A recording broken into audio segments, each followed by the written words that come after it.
Good evening. This is the February 19th, 2026 meeting of the Planning and Zoning Commission. The time is 6 o'clock. Our first order of business is to review the cases in our work session. We will reconvene into general session at 6:30. So with that, I'll adjourn to our work session.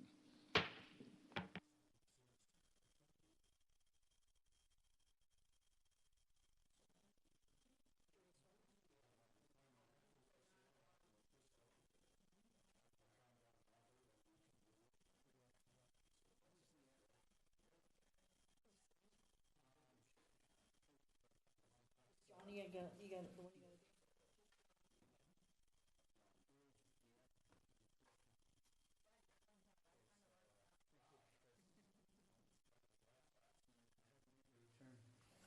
Oh, I don't know.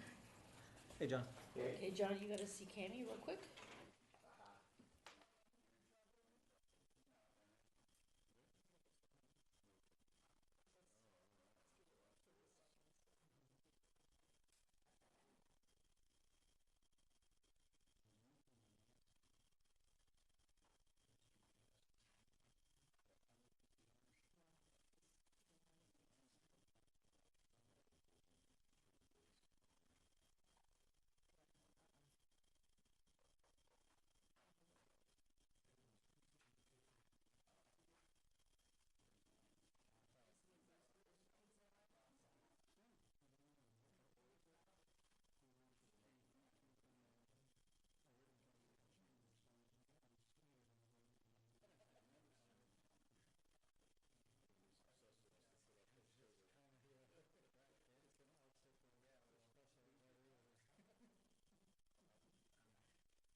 Okay, so the time is 6:02. We'll start the work session with the roll call of the commission members that are present. I'm Edmund Haas, Chair of the Planning and Zoning Commission. Commission members, Vice Chair Sue Blankenship. Present. Ed Marr. Present. John Dobmeyer. Present. Cindy Bishop. Here. Hey, in the virtual world. Hi, Cindy. Kent Heffman. Kent Hafman. Hafman. Yes, sir.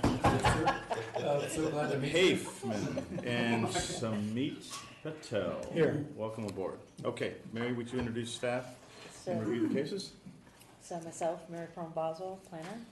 Mr. Matt Steer, Development Service Administrator. Mr. Cole Baker, Graduate Engineer. Bob Hager, City Attorney. Cammy McGee, Board Secretary. Then we've got Aaron Tainter with Engineering, Assistant Director. And what else we got there? Jamie back there. And Tim Oates from Fire. They've got a case tonight. So, let's take a look here. I guess the first thing on your agenda is you're gonna have to do a selection of chairman and vice chairman. Okay. So I don't know if you guys wanna talk about that now for a second, or, All right, guys, what's the flavor of the day? Want to keep things going the way we're going? I'd be okay with that. I move that we leave it the way it is. We have a motion, is there a second? All right, we'll do the formalities out there. Oh, Yeah, there. but for the record, that would be Mr. Haas as chairman, and then Sue's the vice chair, right? Mr. Haas is chair and Ms. Blankenship is. a Mr. and I get a suit. Because I like you better than how's that? Did everybody answer? Ooh, wow, I'm gonna have to remember that in the public arena tonight. I shouldn't do that again. Out there. Okay, We'll see how that rolls next time. All right. Because I couldn't remember the last name, is that maybe why, is that better? Well, thank you to the commission for your confidences and the direction, both in the chair and vice chair position, so. Okay, Mary, fire away. Okay, so, item number 7, the first, case item on your agenda is the, Coppell Fire Station. So, this fire station number 3, just outside the doors here. Essentially what they're gonna do is, if you're looking at the fire station from the parking lot, everything from the bays towards Parkway Boulevard is gonna go away. And they're gonna add, a new addition, about 6,623 square feet. It's gonna be, new kitchen, airlocks, essentially personnel quarters, yada, yada, yada, all that kind of stuff. There's gonna be an outdoor area, as well, that's gonna be facing the parking lot. Essentially, the parking's gonna stay about the same, they're gonna have 15 parking spots.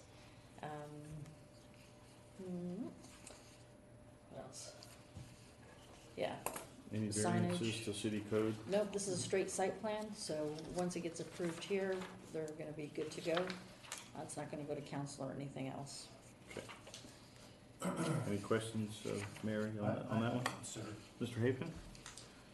Mary, I was driving out of the parking lot a while back, and I greeted several of our wonderful farm people. They were playing pickleball of all things. Yeah, in the parking lot. In the parking lot, and I'm going, what's this about?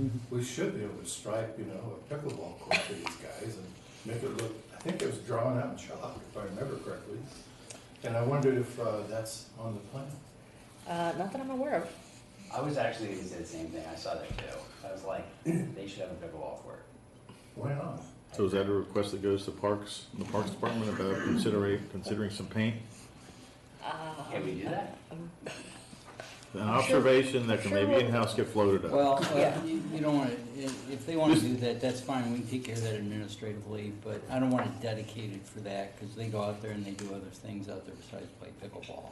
They wash the units out there, they have some training exercises out there, so I don't want anyone to think that I'm taking up pickleball space, nor am I inviting members of the public to show up and go, hey, there's a pickleball court in the parking lot. Okay, good point. Okay. Well, I don't know about that, sir. I mean, the nets are portable, they roll on wheels, and you take them off the court and you do your other activities. Well, I understand, but if you draw it on the site plan, then it's supposed to be striped like that permanently. And so I don't want it dedicated as a site or as a pickleball facility. Yeah, especially, Yeah. you know, the fire one. On, yeah. Yeah. I But think if they're they want good to with do it. that, Yeah, as an informal consideration, Yeah, not I'm part of not gonna- this, Yeah. not part of it's this. an informal thing. We'll Yeah. take care of it. Okay. So where are the firemen going to stay while this construction is? Is it, let's say at 4, 1, 4s and 5s are gonna get split up. 4 and 5? There you go. To Station 4 and Station 5? Correct. Got it.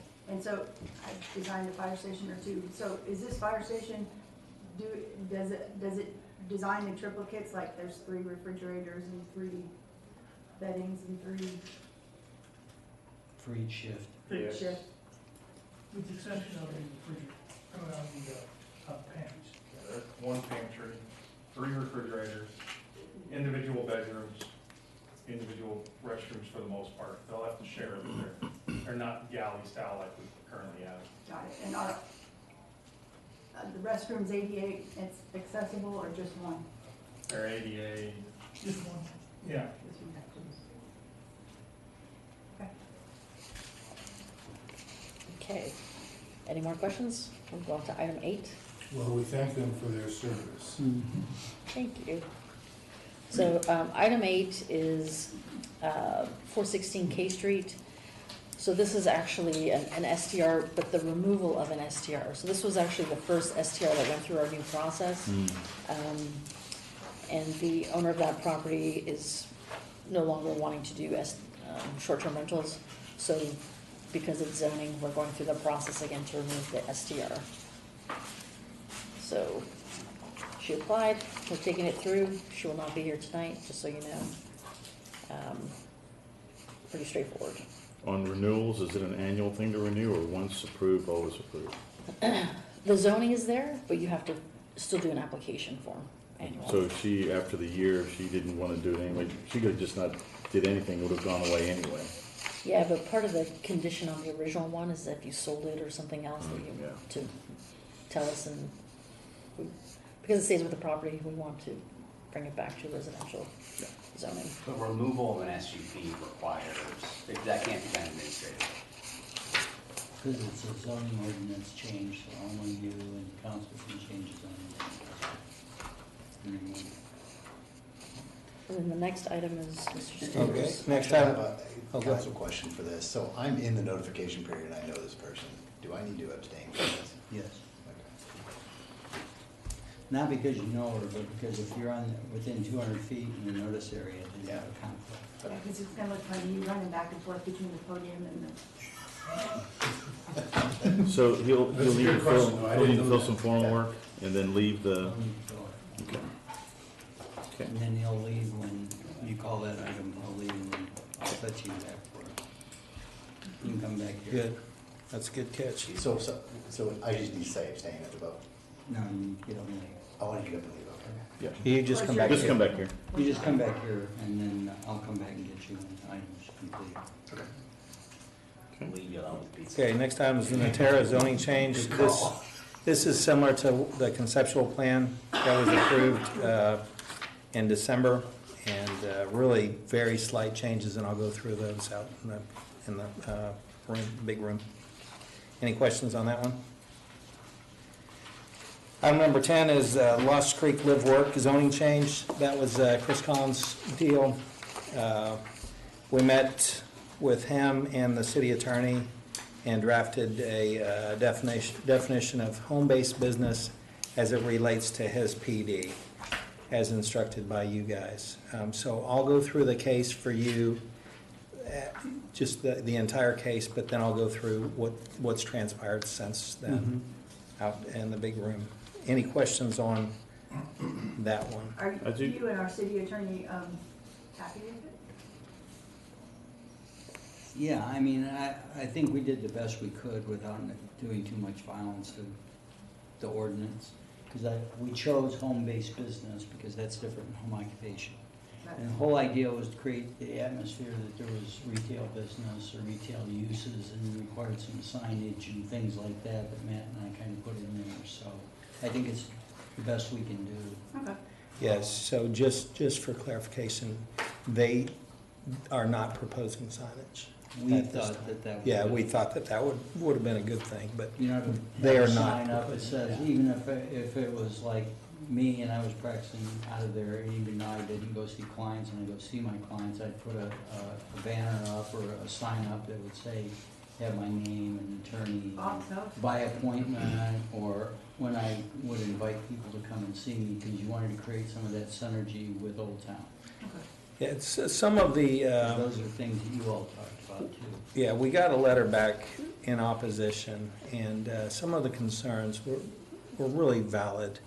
And so I'll go through those, and maybe we ought to change some of the language from may to shall, and that sort of thing. Because if we're talking, okay, a residence with a home-based business, this use is allowed. Straight residential is not allowed. If we're saying that, then we need to use the word shall. It Right. shall be a home-based business. That was gonna be Yeah. one of my questions. The use may Yeah. be visible from the exterior. Yeah, well, so what that is with a typical home-based business, you don't want them visible. And with this one, you want them visible. Right. So we're So we're saying, trying to differentiate between a home occupation yeah, is what we were trying to accomplish there, and giving you latitude, but I don't have any, I'm not super proud of this, we just did the best we could, try to fit it in with I think we did what you wanted us to do, but Okay. there's still nuance to this. and that's it always can be kind of- massaged. Does this differentiate between the upstairs and the downstairs, or either? Residential upstairs, downstairs requires a certain percentage. But if it's two separate? No, it's not mixed use. It It's not can't be. mixed use. Okay, The it owner- cannot, so it the cannot be owner two separate occupied. home-based businesses? It can only be one owner that lives there and conducts the business on the bottom. Yes, sir. Well, good work, you guys. Thanks for working that out. I think that was the right thing to do for this guy, to help him Yeah, out with that. yeah, we'll see. Has staff recommendation changed on this from the last time? I was just not putting. No. Yeah, has not, okay. It has not changed. Okay. Back to Mary? So the next case is property at the corner of Canyon and Coppell Road. It's the it's a triangular piece, about 9.9 acres. What they're looking to do is put an apartment complex, age 55 and older. It'll be 225 units, 4 stories. So similar to what you've seen proposed there before, but slightly different. So essentially, they're gonna be providing amenities on there, like a kitchen, library, media room, package room, resident lounge, beauty salon, leasing area, a reading nook on each floor, a fenced dog park, hot tub, grilling area, pool, community garden, and that kind of thing. So they'll have units, 1 and 2 bedroom units. The breakdown is 142 1 bedrooms, 83 2 bedrooms. The ranges in the square footage of the units range from 720 to 1,020 for 1 bedroom, 1,110 to 1,350 for the 2 bedroom, which exceed the MF2 requirements. So they are asking for some PD conditions because we don't have anything that allows the 4-story. They're slightly exceeding the dwelling units per acre by 0.7. It's going to be 22.7 versus 22. One of the other conditions that they're looking at is parking. So typically with 1 and 2 bedroom units, you've got the 2 plus a half for a guest. They're proposing one and a half versus that. So they'll have about half of that parking under a covered carport. They're gonna have about 341 parking spaces versus the 563 that you would typically have. But according to them, based on the age, bless you, on the age restriction, this would meet their requirements. So do you have a list of what's different between the application we denied and this application? I do not, but when just going through it, actually I did write it down. So my notes are back in the office. Mary, I can help with that. It was like 23 units per acre versus 22.7. Parking, I can't remember exactly. They're pretty close. Amenity package is a little nicer on this one. Yeah, this one has a more amenities that they're providing than the other one. The last application was low income, This one will be and this is market rate. market rate, right? The last application, they had bond financing and a nonprofit who was sponsoring the organization so that they would be exempt from property taxes. Yeah, But we weren't voting on that, we were voting on right, zoning. but there was a credit system involved and so they had some financial issues and development issues, and that's why I think the amenity package was not as robust either. And the parking, are we comfortable with the proposed parking? They have a TIA. I read the Memo. memo, but that's, I see what ITE, says that parking generation rate is, but what about live examples here that we can relate to? We don't have any live No. Yeah, examples. they do though. Okay. So ask Yeah. them, because they've done other developments like this. Okay. So you're saying, so, just so I understand, so they are coming back with a 1.26, and your It's recommendation, they it's go one to and a half. 1.5? No, This- it does have This is 1.5. not the same applicant. Oh, okay, okay. This is a much different application. Yeah. So there's, I think, more parking on this one than the last one. Okay. Jimmy, go get your Um, notes. I'm Jimmy, sorry? go get your notes. I'll be happy to do it. That's okay. Okay. In terms of, let's see here.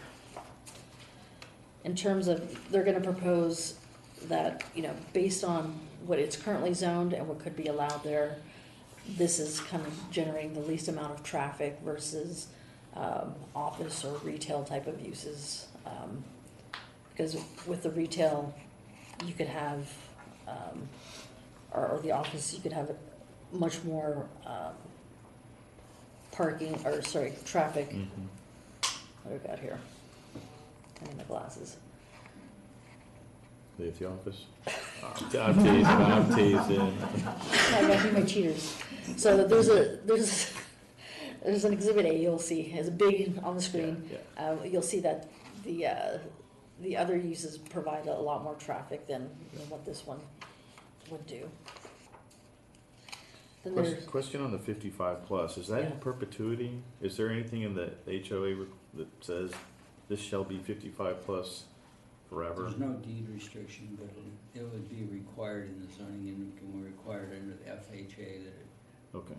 It's part of it the carry community. that, Yeah. that carry that designation. and so part of their, because they're gonna have a little PowerPoint presentation that they're gonna do, and it'll say, 55 plus, no one younger than 40 allowed there, no more than, a guest visiting for like so many days. So kind of all 55 those plus, no one under 4. Well, Well, yeah, your spouse. One person has like, to be. like an old guy like me could have a young wife, that's okay. Still trying to process that, but I'm trying to. okay, Yeah, but these are rental, they're not ownership. correct. Okay, and at least the lessee is 55. Correct, Okay. yes. Well, Mary, is this a bond, an FHA finance project, do you know? I have no idea about any of the financing. I'm just looking strictly at I the don't zoning. believe it is, there's no tax credit or anything involved. We normally see that as part of the application, but for legal reasons, I try to stay away from that, because it really doesn't matter. They So- try to put me in that box all the time. Okay. I refuse to get put in. Yeah, so part of their presentation will say market rate apartments. So this is purely just residential, there's no Yeah, No, medical supported? no, sir, it's not Services. assisted, it's just Okay. active adult, older adult, I think is how they market it. yeah, like they have like a beauty salon, and then I think they'll have like maybe a room in there where a traveling nurse can come once a week or something. They'll speak to that. Elevations, there's, I think, one PD condition for the balcony, because we require that anything that faces the street be totally a solid material. They're proposing like an 8-inch cementous panel with a 3/4 inch gap in between. It's gonna be laid horizontally, so that's another little variation. One thing that I need clarification from them, because they did send us, when they sent us the revised plans, they were showing fencing around the entire property, but then in their presentation that I looked at, it says a gated community, so I just need clarification, because we did not look at it as a gated community, meaning totally closed off. So if that's something that they're looking at, we need to kind of re-examine for fire and safety, kind of where the gates are and the opticom and all that kind of stuff. Maybe, I'm trying to see if they just meant fenced, but not necessarily gated. Yeah, like enclosed, so Yeah, I thought I saw one of the pictures that separation. they showed a gate across. But- Yeah, that was something we need to clarify with them, because that was not the original thing that we looked at. Okay. In terms of signage, they're looking at a monument sign out front, nothing specific for the building. We'll look at that when it comes in, they'll have to comply with everything else. So this is a two-part request. First is for the type of zoning, the second is for the change to amend the land use, future land use map. Because right now it has it as freeway special district, and they're looking to change it to the apartments. So the closest is the urban residential neighborhood, which allows for higher density, so that you can't have one without the other. So if the zoning gets approved, then we would assume that you're approving the future land use map amendment. If you deny one, then we're assuming you are denying the other one. but you'll have to make a motion on both of those. Mary, do we need to continue the case if it is gated because, or do we expect fire to be able to stay and render an opinion tonight? I don't wanna put staff in that position that we make a call and it turns out it's wrong and then we've made a decision based on bad information, that's all I'm asking. I think we would need to take a look at that and see how that all works out, Okay. make sure that we're comfortable with it. We did receive some emails, and I think I forwarded you the email with, there's kind of like a form statement that they all sent. About 2/3 of the 9 or 10 were were within the 800 feet. The other third, 3 or 4, were beyond that 800 feet.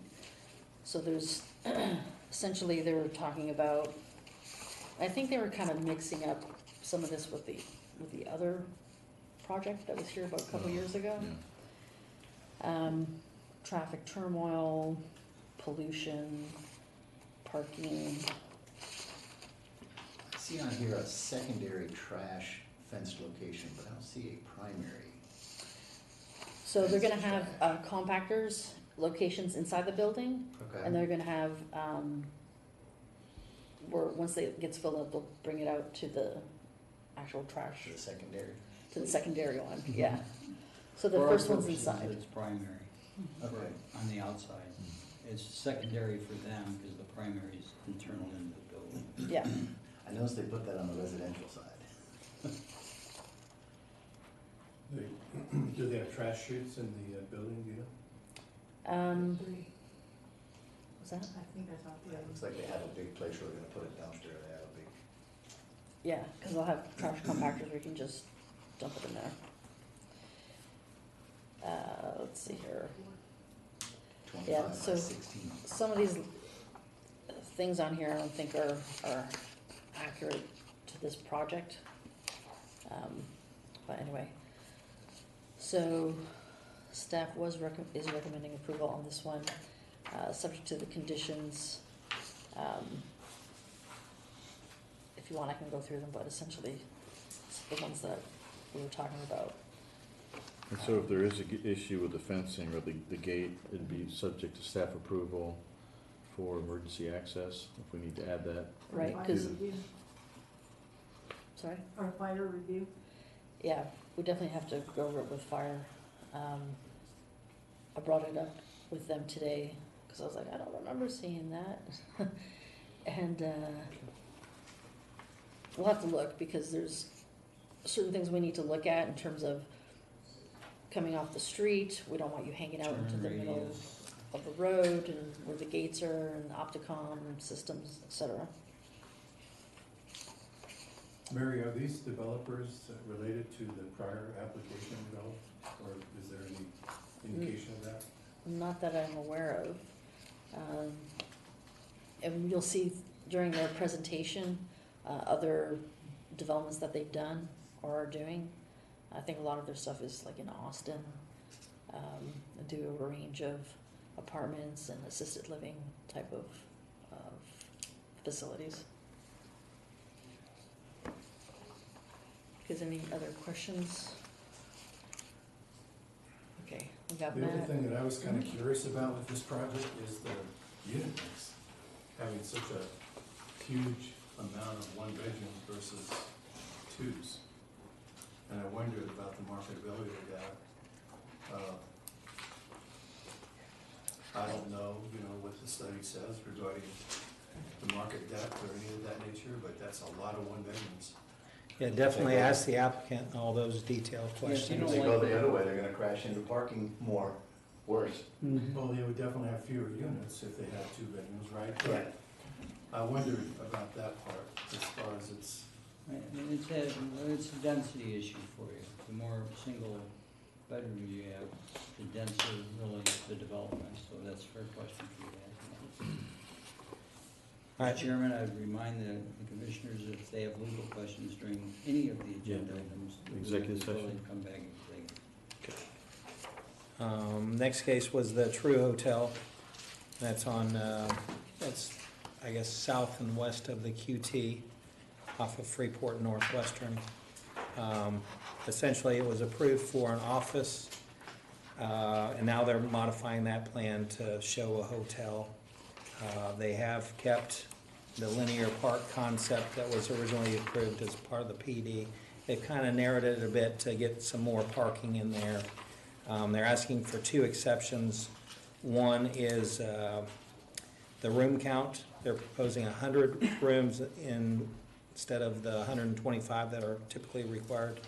And then they've got a landscape area exception that they're proposing enhanced stamped paving in lieu of some of the landscape area. Typically, we allow for that on sites that are 2 acres or less. This is just over 2 acres. So that wouldn't typically need to be an exception, but they're including that there. So I'll go through the number of amenities they're providing, the look of the building in the big room. Do you guys have any questions on that case?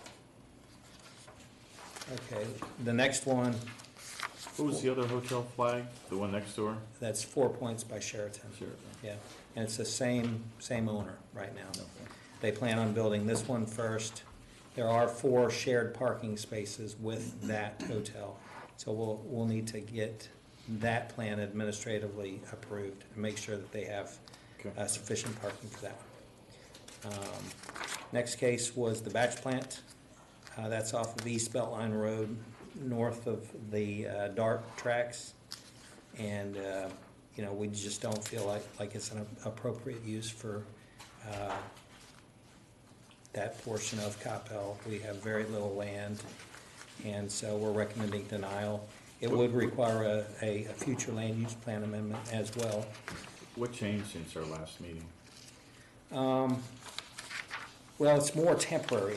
Before, they didn't specify a duration, and now they're saying it's 5 years. 5 years is the maximum that they would be on there. So we sent out notices, and we did receive one in favor, and that's the property owner, and I believe he owns the adjacent property to the east. And the last proposal we had sent out, we had received one in opposition, but we haven't received an updated letter for that one. And so I'll go through that case out in the big room. Any questions on that? Thank you. Okay. Anything else, guys? Staff? All right, so the time is 6:32, maybe a 5-minute break before we reconvene. Okay, so I'll adjourn the work session, 6:32.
Okay, the time is 6:41, and the Planning and Zoning Commission is reconvening into general session. Our first order of business is citizens' appearance. Is there anybody that is here that would like to speak on any item other than what's posted on the agenda? All right, seeing none, we'll move on to item 5 on the agenda. That's election of officers. Ed? Ken? Yes, Mr. Chairman, I nominate Edmund Haas as our chairman for the Planning Commission and Sue Blankenship for vice chair of our Planning Commission. Thank you for that. Is there a second? I'd like to second and thank you both for your service. Okay, thank you very much. We have a motion by Commissioner Hafman and a second by Commissioner Marr. Cammie, would you call the roll, please? Please respond by saying aye or nay as I call your name. Commissioner Patel? Aye. Commissioner Dobmeyer? Aye. Vice Chair Blankenship? Aye. Chairman Haas? Aye. Commissioner Mauer? Aye. Commissioner Hafman? Aye. And Commissioner Bishop? Aye. All approve, none opposed, motion carries. Okay, very good. For the audience, we do have one of our members that's remote today, so you might hear voices piping in from above. So glad you could be with us there, Cindy. Our item 6 on the agenda is to consider approval of the minutes from our December 18th meeting. Is there any discussion on the minutes, or is there a motion by the commission? I move to approve. Okay, we have a motion by Commissioner Hafman. Is there a second? Second. Second, Commissioner Blankenship. Cammie, would you call the roll, please? Please respond by saying aye or nay as I call your name. Commissioner Patel? Aye. Commissioner Dobmeyer? Aye. Vice Chair Blankenship? Aye. Chairman Haas? Aye. Commissioner Mauer? Aye. Commissioner Hafman? Aye. And Commissioner Bishop? Abstain. All approve, none opposed, motion carries. All righty. Item 7 on the agenda is to consider approval of a site plan, that being the Coppell Fire Station number 3, a site plan to allow for an addition and renovation of Fire Station number 3 of the living quarters portion of the building located at 133 East Parkway Boulevard at the request of the City of Coppell, and being represented by Ken Pope of PGAL. We have a staff presentation by Miss Mary Brown Boswell. Mary? Good evening, Chairman, Commissioners. Item 7 is a site plan approval. This request is to amend the existing site plan for an addition and renovation of Fire Station number 3, which is just outside here. City Council approved the request for qualifications for this project in September of 2025. The fire department will be compliant with the NFPA 1710 standard for the organization and deployment of fire suppression operations, emergency medical operations, and special operations. The final impact will improve service delivery, response times, as well as increase the health and safety for personnel serving at Station 3. So the existing building north of the vehicle bays is proposed to be demolished and replaced with the new construction of a 6,623 square foot new building, creating a total of 14,239 square feet. The addition will expand the building to include private sleeping quarters for fire personnel. Other additions include airlocks, restroom shower facilities, kitchen dining area, living room, fitness room, watch office with computer workstations, bunker gear storage room to accommodate up to 18 personnel, laundry facilities, decontamination room, technology, medical supply closet. There are 15 parking spaces which are provided for the staff members proposed to occupy the building.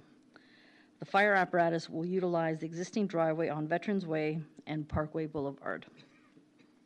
A brick wall and landscaping will screen the outdoor patio area being proposed adjacent to the building facing the parking lot.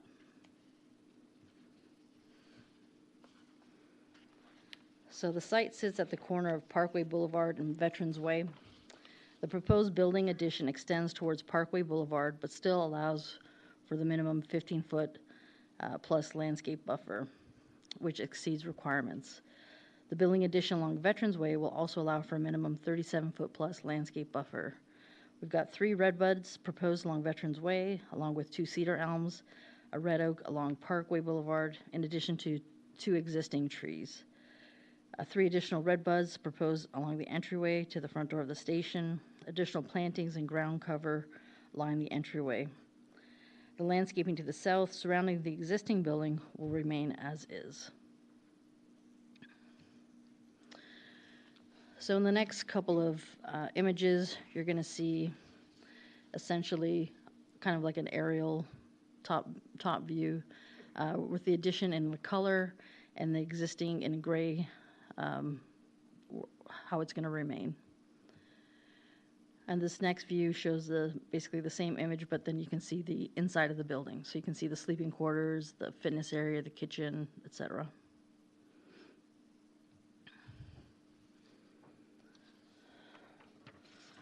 So as I mentioned, the building addition of 6,623 square feet will increase the total building size to 14,239. The new addition will be a combination of brown brick, beige brick, and CMU wainscoting. Materials will match the existing portion of the building that is to remain. A station medallion will be placed on the side of the main door entrance, which will be the highest point of the building at 27 feet 4 inches. The rest of the building will be 20 feet 8.5 inches in height. Aluminum letters will be placed on the building saying Coppell Fire Station Number 3. The eastern portion of the site will also house an outdoor patio area screened with a wall and landscaping. The eastern and northern elevations will have transom windows for additional light. The north elevation will house the workout room and face Parkway Boulevard. The elevation will also have the main entrance for civilians and a large number 3 for Fire Station Number 3. The western elevations will front Veterans Way and have 4 windows. This area of signage proposed falls within the guidelines for signage. The next couple images are basically some renderings of what it will look like when completed. So this is from Parkway Boulevard looking into the site. And this is a nighttime view with the trees removed, just so you can see the building. And now a little treat for everybody. We're going to have a little video tour. If you get dizzy, just close your eyes.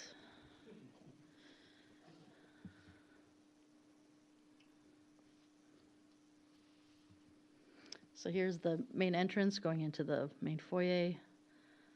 Here we've got an ADA bathroom. Then we're going into the main fire hall station area. We got a workstation. Now we're into the kitchen and dining area. Another view.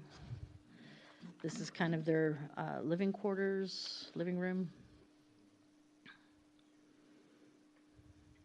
Back to the kitchen. There's the 3 fridges, Sue.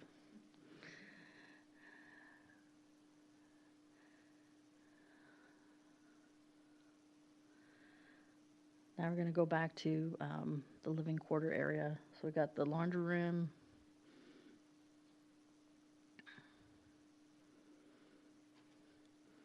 This is where they'll store all their gear. Bathrooms for firefighters that are staying there. This is their fitness area. Especially like the trees in the windows. So staff is recommending approval of the request with no outstanding conditions. This is a site plan, and so this item will be, once approved, done, and will not have to go to City Council. We do have someone, Mr. Kent Pope, here as well, if you have any questions. Okay, very good. Thank you, Mary. I like the 3D graphics and looking forward to the animation for all the other applications tonight with the 3D graphics. Any questions of staff by the commission? Sue? Mary, I had a quick question about the landscaping. So since this is a site plan and there's existing crepe myrtles that are along the north side of the building and probably a 30-inch oak tree, I can't remember exactly what it was. I know it was fairly big. Will they be removing all of that vegetation and landscaping, and don't they have to replace that at least in kind?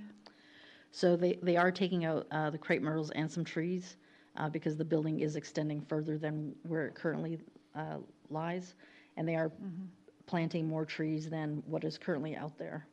Yeah, they're taking over. Okay, thank you. They did do a tree mitigation plan. Okay, thank you. Yep. Any other questions of staff? Any discussion by the commission, or is there a motion?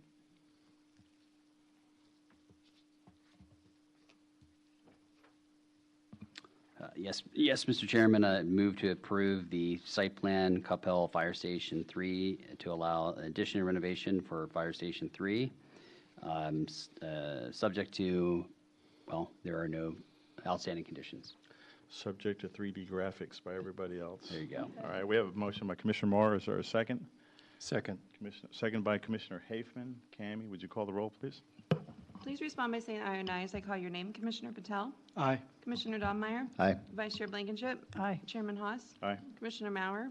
Aye. Commissioner Hafman? Aye. And Commissioner Bishop? Aye. All approved, none opposed, motion carries. Okay, thank you very much.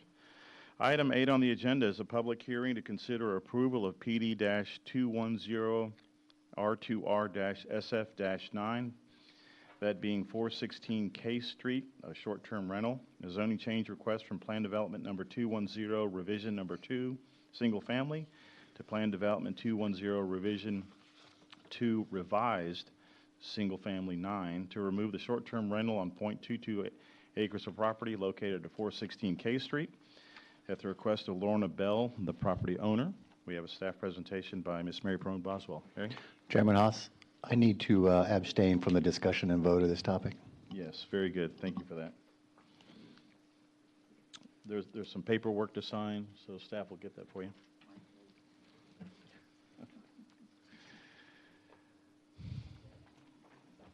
Okay, so item number 8.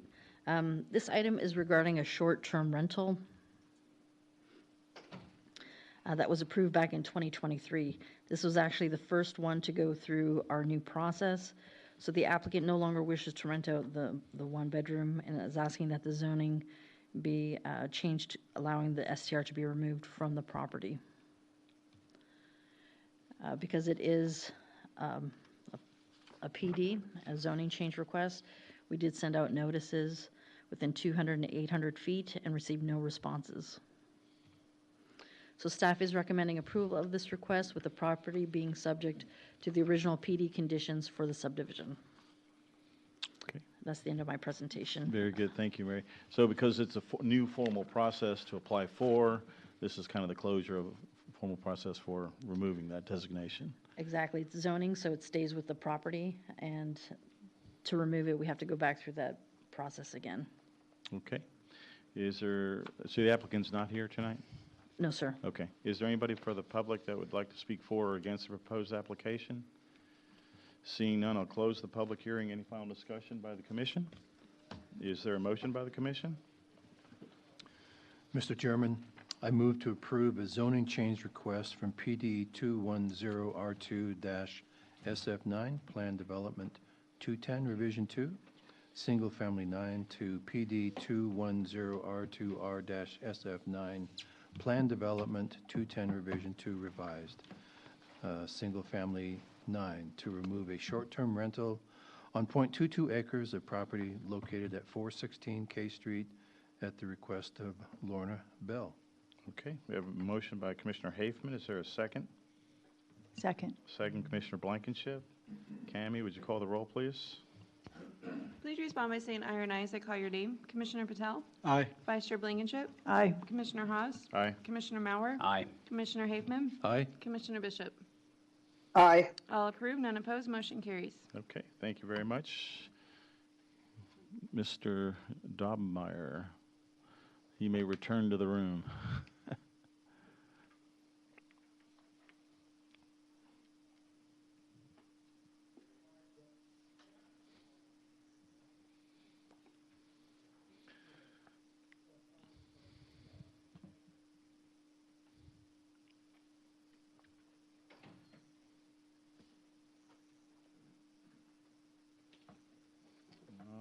Item 9 on the agenda is a public hearing to consider approval of Plan Development Number 221, Revision Number 4, Revision Number 2, Light Industrial, a zoning change request from PD-221 R4R-LI to PD-221 R4R2 LLI to allow for a detailed a detailed plan development of a 439,689 square foot office and distribution center on approximately 25.4 acres of property located at the southwest corner of Point West Boulevard and Dividend Drive at the request of Jin Song of Natera and being represented by Rob Pennington of Kimley Horn. We have a staff presentation by Mr. Matt Steer. Matt?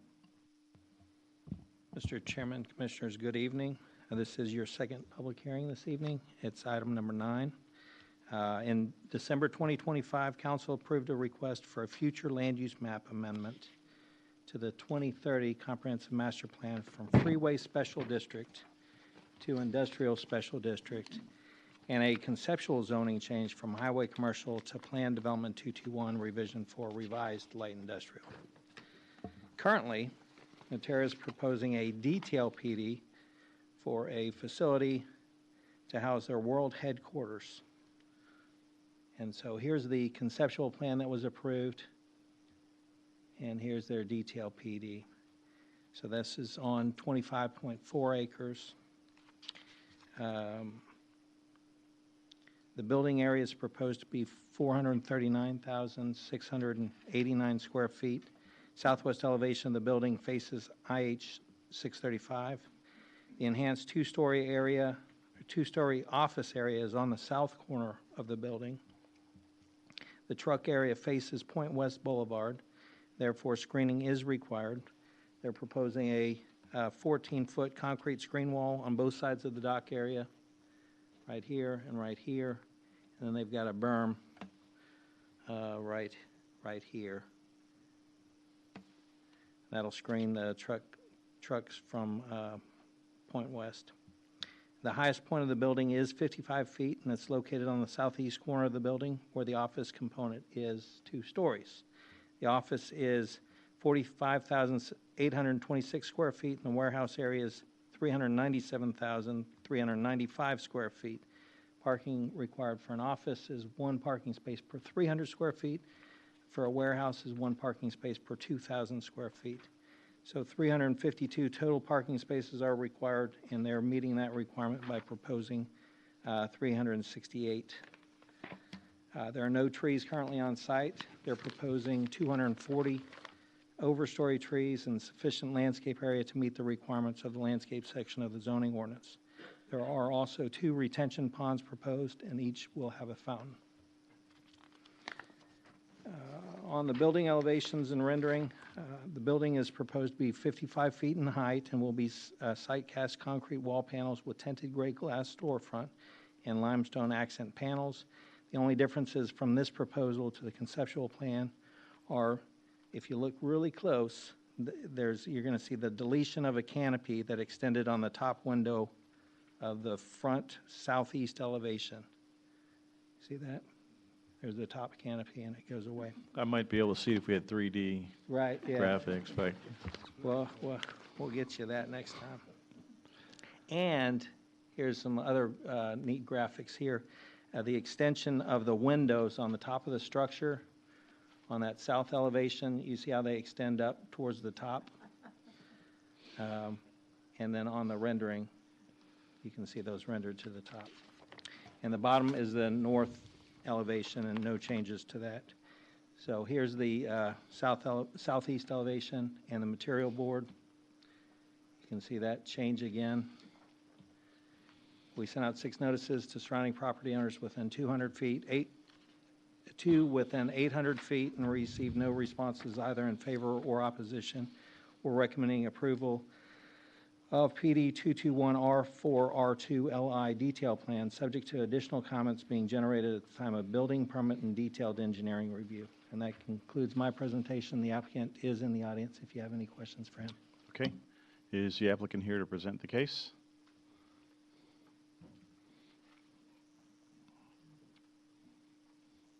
Is there anything you'd like to add to the presentation? Out of curiosity, when might the facility be operational, and any scheduling on that? I don't know exactly when they want to break ground, but as quickly as possible. Okay. If I forgot to ask you, we can get your name and address for the record. Yes, sir, Rob Pennington from Livermore. I'm a Dallas local, so. Can you have him speak into the mic? I can't hear him. Oh, sorry about that. Rob Pennington, I'm from Livermore. Can you hear me better? And my address is 57643 Pittman Lane, Dallas, 75206. And you're in concurrence with any final additional comments will be generated during the building permit process? Yes, sir. Okay, very good. Any questions of the applicant? Sue? I had a quick question, and maybe it was just a nuance. Matt, you mentioned that there's 2 retention ponds. Are they retention ponds or detention ponds? Since you're the engineer, I figured you would know. Their retention. Retention? They don't require any detention on the site? They'll serve as both. Retention just meaning they'll be wet like year round with a fountain. But they will serve as detention as well. Okay, thank you. Yes, ma'am. Any other questions of the applicant? Okay, Amin? All the minimum landscape is met on their site design? Okay, because I'm just concerned with a long blank wall facing 635. I think it's the only building that we have that is going to be like that, so it's just, there's a good amount of screening, but it'd be nice if there's more. Thanks for that comment, but that went through the process last time, and so, yeah. Okay, any other questions by the commission? Okay, thank you much. This is a Thank you. public hearing. Is there anybody who'd like to speak for or against the proposed application? Okay, seeing none, I'll close the public hearing. Thank you very much. Thank you. Any Y'all have a good final- night. Sorry, any final deliberation by the commission or a motion? Mr. Chairman, I move to approve revision 2 light industrial PD 221 R4 R2-LI, a zoning change request from PD 221 R4R-LI to PD 221 R4 R2-LI to allow for the detailed plan development of a 439,689 square foot office and distribution center on approximately 25.4 acres, With the conditions. as subject stated. to staff conditions. Okay. We have a motion by Commissioner Hafman. Is there a second? Second. Second by Commissioner, a second by Commissioner Bishop. Okay. Cammie, would you call the roll, please? Please respond by saying aye or nay as I call your name. Commissioner Patel? Aye. Commissioner Dobmeyer? Aye. Vice Chair Blankenship? Hi. Chairman Haas? Aye. Commissioner Mauer? Aye. Commissioner Hafman? Aye. And Commissioner Bishop? Aye. All approved, none opposed, motion carries. Okay, thank you very much. Item 10 on the agenda is a continued public hearing. This is consider approval of PD-213R8-8, that being Lost Creek, a live-work addition, lots 1 through 5, 6X, Block A. A zoning change request from Plan Development Number 213, Revision 7, Historic, to Plan Development 213, Revision Number 8, Historic, to revise the detailed site plan for 5 two-story live-work buildings, allowing for a single-family residential use for each unit, in addition to the live-work use on 0.71 acres of property located at the northeast corner of South Coppell Road and Heath Lane, at the request of Chris Collins, being represented by Greg Franca of GPF Architects. We have a staff presentation by Matt Steer. Matt? Thank you. This is item number 10 on your agenda. In 2021, council approved this development, which allowed for the construction of 5 speculative live-work units and 1 common area parking lot. Then in November 2023, council approved a revision to this plan development that allowed for building modifications and allowed for a certain square footage of retail as an appropriate use to this. So we brought this case before the Planning and Zoning Commission on December 18th, 2025. After discussion related to the proposed residential use, the commission left the hearing open until February 19th and instructed the applicant to work with staff and the city attorney to define appropriate home occupations that could be allowed if approved. So I'll go quickly through the case as presented in December for the new commissioner. The existing zoning allows live-work, professional office or retail on the first floor, and one unit can be a medical office on the first floor, and on the second floor, residential use for the employee or owner of the business. In addition to allowing the live-work uses, the request was to allow each unit to consist solely of a standard single-family residential use on both the upper and lower floors. So the 2030 Comprehensive Master Plan shows this property as appropriate for commercial mixed-use infill, and live-work units have consistently been allowed to fulfill this requirement. These consist of a business on the first floor and the owner of that business to occupy the residence on the second floor. For this reason, staff was unable to support the proposed zoning change to allow residential homes fronting on this portion of South Coppell Road. So at that time, we sent out 34 letters. We received 2 responses in favor, and I've passed those responses down. We sent out 101 letters within 800 feet and received 1 opposed and 1 in favor.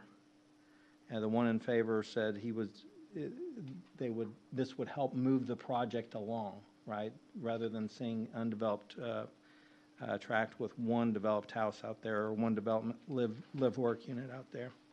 And so the letter that was opposed has been updated since the P&Z meeting. She read the staff report in the packet, and so that's on top of your the packet that I handed down. I'll go through it here briefly, just the points that she was trying to make, and I'll just point out some key points that she had. The revised definition allows a business that may not be visible or publicly accessible, such as consulting, bookkeeping, remote administrative work, or purely online business that generates little or no pedestrian activity. She says that it would not produce measurable street activation effectively it's unenforceable and contributes nothing to Old Town's vitality. The verbiage that was used was critiqued.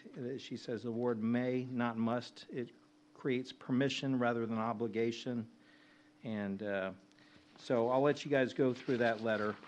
But essentially, that is the revision since the to the public comments since the last case, since it was continued. So after discussion related to the proposed residential use, the commission left the hearing open until the February 19th Planning and Zoning Commission meeting and instructed the applicant to work with staff and the city attorney to define appropriate home occupations that could be allowed if approved. So on January 14th, 2026, staff, the city attorney, and the applicant met. We came to an understanding of the definition of home-based business unique to this particular live-work unit that could be included in the PD ordinance to satisfy the commission's request. The definition is as follows. For the purposes of this plan development, home-based business shall mean a use within a residence which would consist of service-oriented uses. The use may have customers, clients, and/or employees coming to and from the residence. The use may be visible from the exterior. No outside activities related to the home-based business shall be allowed in the driveway or front yard. Garages shall not be used for the home-based business. Now, we've seen other live-work units utilizing the parking lot area for conventions and events, and so we wanted to just write that into this one. So that's the reason why that's in there. So per the request of the commission, staff's bringing back the new parameters of the request for further consideration, and if the recommendation is for approval, staff would like to add the following PD conditions. Number 1, submit amended HOA documents for city attorney review prior to new building permits. All buildings may be residential use with a home-based business as defined below. This is the same definition that I just read. So I can read it, or I can just leave it. Okay. That concludes my presentation, and the applicant is in the audience. And if you have questions for me or questions of the applicant. Yeah, okay, thank you, Matt. Any questions of staff by the commission? I have some concerns on the language, and you alluded to it in the presentation, may be visible, and what was the other one? May have customer clients. I feel like it is permissive in that may or may not happen, unless it says shall rather than may, but Matt or Bob, can you opine on that a little bit? Yeah, I mean, we wrote that so to allow you to have this discussion tonight, because I didn't want to preclude anything that you didn't want. And it was clear when Matt and I went back and watched this, that it was either mandatory or permissive. So I wrote it permissive, but if you want to change it, I fully understand that. Okay, very good. Any other questions of staff? Okay, and the applicant is here to present the case. If we can get your name and address for the record, please. Chris Collins, 217 Glenwood, Coppell, Texas, 75019. So here we are again. You went back to work. You came up with a solution here as the continuance of our case. And, well, I guess I'll ask you, how would you respond to the language of this use shall have customers and clients or employees coming to and from, and shall be visible from the exterior? So it's, in other words, it is a business, and it doesn't turn into. Understand clearly. Yeah. So we're not opposed to that. The challenge that we had was the current definition for the city of Coppell, everybody else but us, is going to be, you can't have people coming and going, you can't have visible sign, et cetera. And so we went to great lengths to make sure the buildings will all be built with the fire suppression system, because they're still live works, whereas if they're residential, we could not, which meant retrofitting if somebody did in the future. So I felt like we covered all the bases. I was really excited. There was only one person opposed compared to some of the other projects that I brought before you. I can't make everybody happy. But I think I've shown a willingness to work with council, with you guys on P&Z to get this project moving along, so.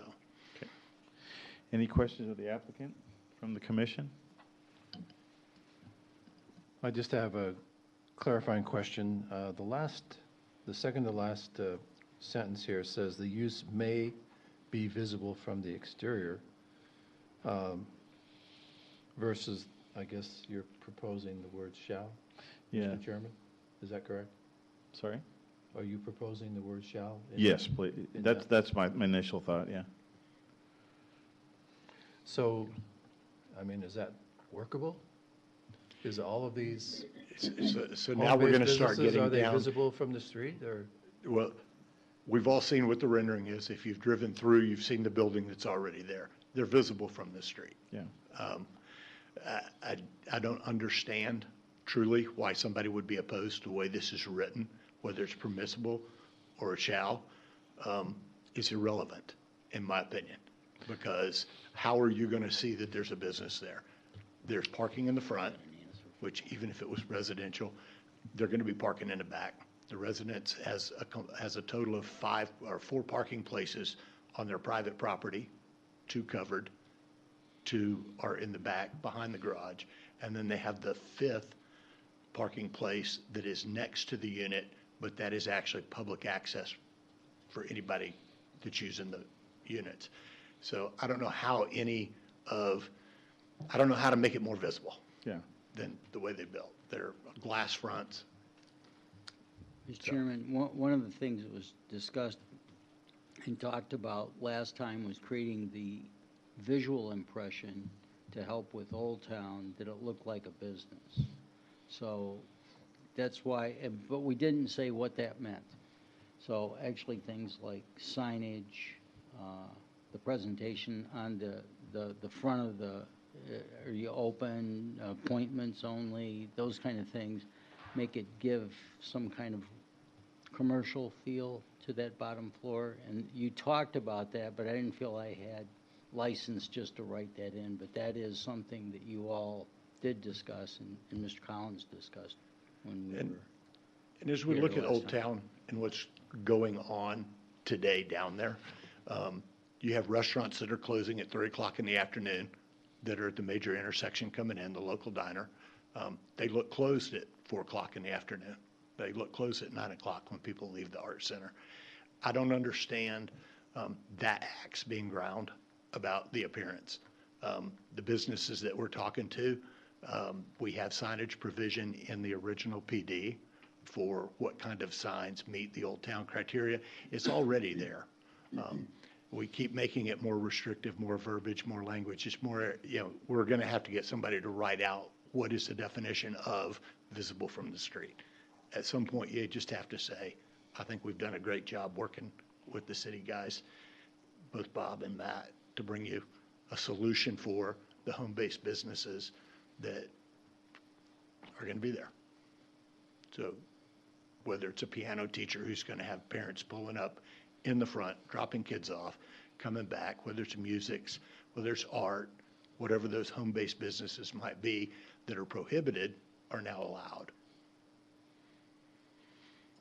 So I have a little bit of commentary here. So my concern here is the comprehensive plan, which is kind of what I'm dictated to live by here. These properties and most of the properties on the street were originally designed to be mixed use. We stepped away from that in the interest of making development a little bit easier to go with this live-work thing. And now it says, well, you kind of had to have a business on the bottom floor. You kind of have to have a residence up top. Now we're kind of going with, well, it can kind of be a house and you can have your own business inside and that'll be okay. My fear is by approving this, we're effectively opening the door to every other property on the block doing the same thing and effectively gutting the city's comprehensive plan. And I don't feel like that's my place to gut that plan. If the city wants to do that, that's the city's place. My difficulty here is we're slowly eroding away the city's original vision in the interest of, I really want to sell a residence here. I really want this to be a residential thing. And that, in my opinion, goes against the comprehensive plan that the city put together. I understand. My comment to that would be, these are the last 5 left. This is the last portion of undeveloped land on South Coppell Road that falls in that. Matt, if I'm wrong, correct me, but I think we're pretty, south of us, we did this in the first public hearing. Starting at the corner, we have Joe Shirley's Barbershop. Coming over the creek, we have Amanda's Nursery and flower business. Yeah, Then we this start- is in Old Town. This is in Old Town. We've got several properties to the north that are part of Old Town. That are still available for development. Oh. There's I one thought- other lot. I thought you were referring to part of Old Town. No, what I was referring to is on South Coppell Road, there is one more lot as I'm mentally walking down the street. So there's the 3 live works that Mark Koss built. 2 of the 3 are being used for single-family residence already. Coming over to our project, we have 5. Then we have the metal office warehouse building. The corner next to him is the only other non-developed property on South Coppell Road. So there's not a lot left to change. The change has already taken place because we've got 2/3 of the live works just south of me that are single-family homes with no businesses. So I'm trying to step up to I live here. I've been here for a long time, and I want to see it work. But we do have to move forward. I think that opening up the home-based business, being the realtor that's been marketing this now for 4 years, the people that were wanting to use it under these parameters have been disallowed because there was a requirement for them to be open to the public, even though nowhere that I scoured our city ordinances is anybody open to the public? The only thing regulated are massage clinics. So I felt like that is an undue burden on us compared to everything else going on, and specifically already happening on South Coppell Road. So that's the position I'm coming from. We still want to see the businesses there. People like the ideas. It may look a little different than what we thought when I owned a Keller Williams office at 564 South Coppell Road. When you walked in, before we moved into it and decorated it, it looked like a single-family home. That same floor plan of those three were built over in Old Town by Jason and Mark as a single-family home. So they brought that over. However, when you walked in or when you went by my building, you knew there was a real estate office there. So would there be any kind of requirement on a purchase that a potential buyer would be required to supply their registration, their business registration, or any evidence whatsoever? So Matt, will you help me on what we discussed about the certificate of occupancy? Right. When We had thought that same thing, and so we said, okay, what we can do is write it into the ordinance that a CO would be required for even a home-based business. So, right, because that would be allowed, a home-based business would be allowed, as well as live work would be allowed, as well as a retail 800 square feet, as well as one medical office, and the rest professional office. So those are the different types of uses. And each of these would require a CO anyway, but this one with the home-based business, we would write it into the ordinance. It requires a CO. So just what I had to do when I built mine was I was required as the business owner to apply for my certificate of occupancy. The builder didn't get the certificate of occupancy for me. So Christopher Collins Holdings applied for the CO. It was inspected as a commercial building. We met the criteria. The CO was issued. Why people are not having to get COs after that for the businesses, that was where our discussion was. So initially, yes, they're going to have to, as the owner of the building will be applying for the certificate of occupancy, not me as the developer builder.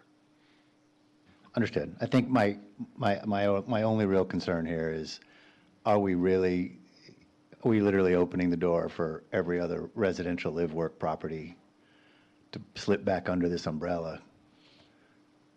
I think that's my bigger concern. How does that impact the comprehensive plan? That's the core of my concern here. Any other questions of the applicant? Amit? Well, probably in the conversation, so it sounds like part of our concern has already been shown that a couple of the existing live works are turned into full residential.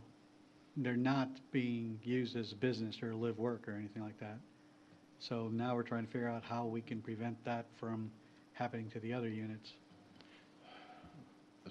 Yeah, I think we had this. I think he had trouble marketing them, Mr. Patel, but if they're in violation of the ordinance, I'd like to know about it. I think we had this conversation a little bit last time, and unfortunately, we can't affect enforcement. All we can really do is. I think Mr. Collins indicated that he was having trouble selling it because he gave us an anecdotal story about he had someone who wanted to buy it, but they didn't really have customers, and he was working from home basically, and it turns out that wouldn't meet the current definition, and he lost that sale.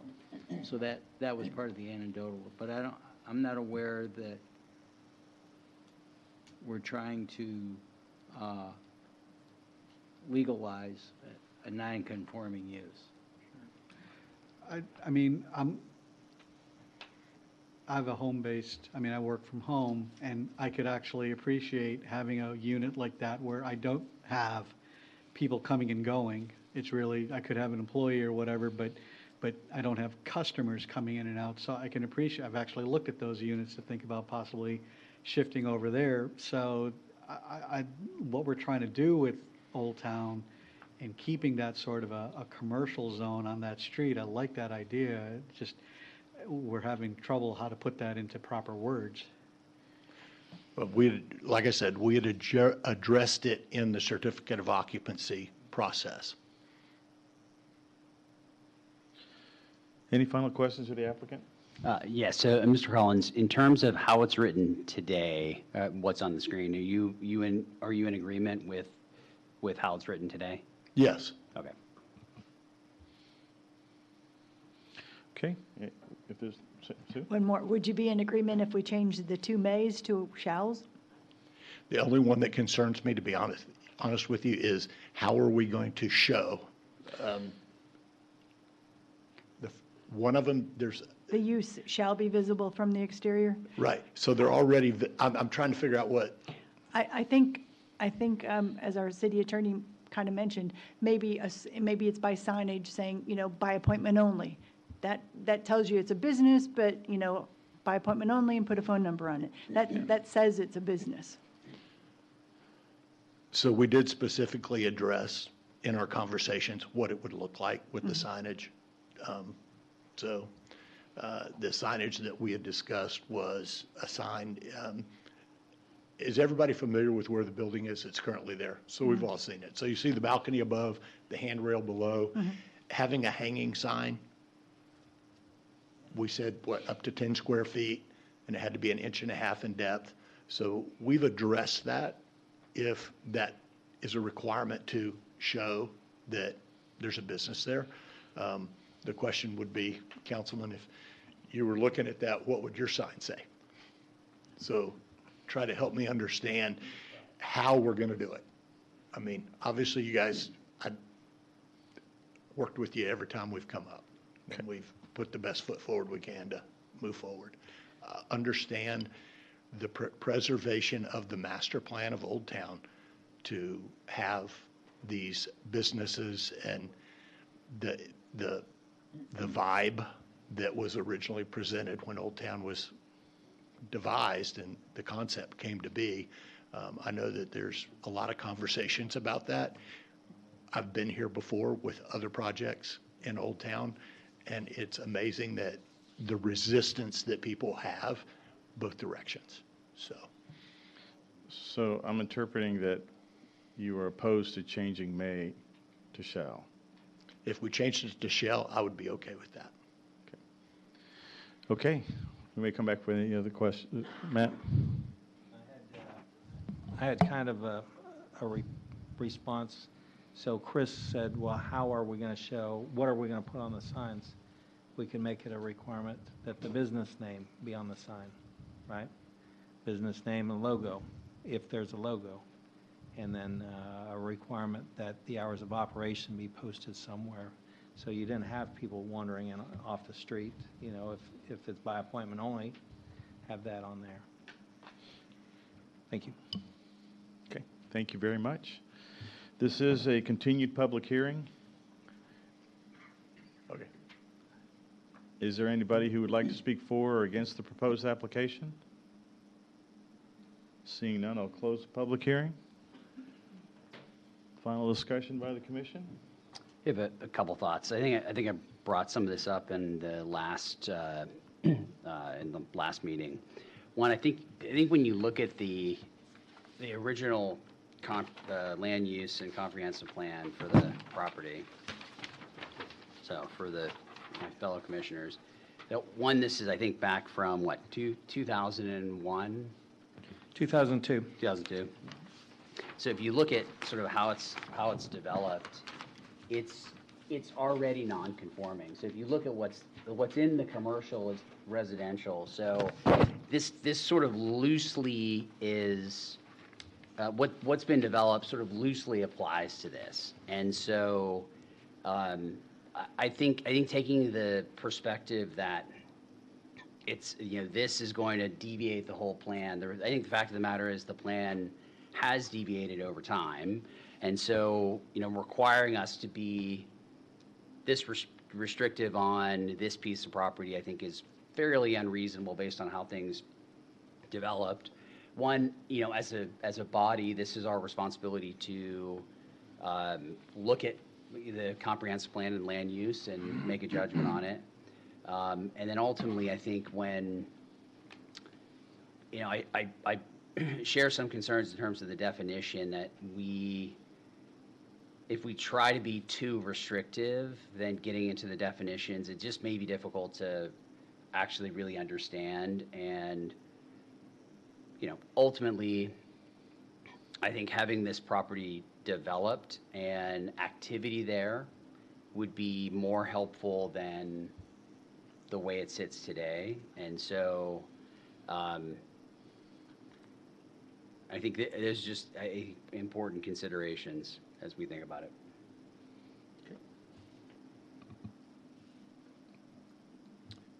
Mr. Chairman?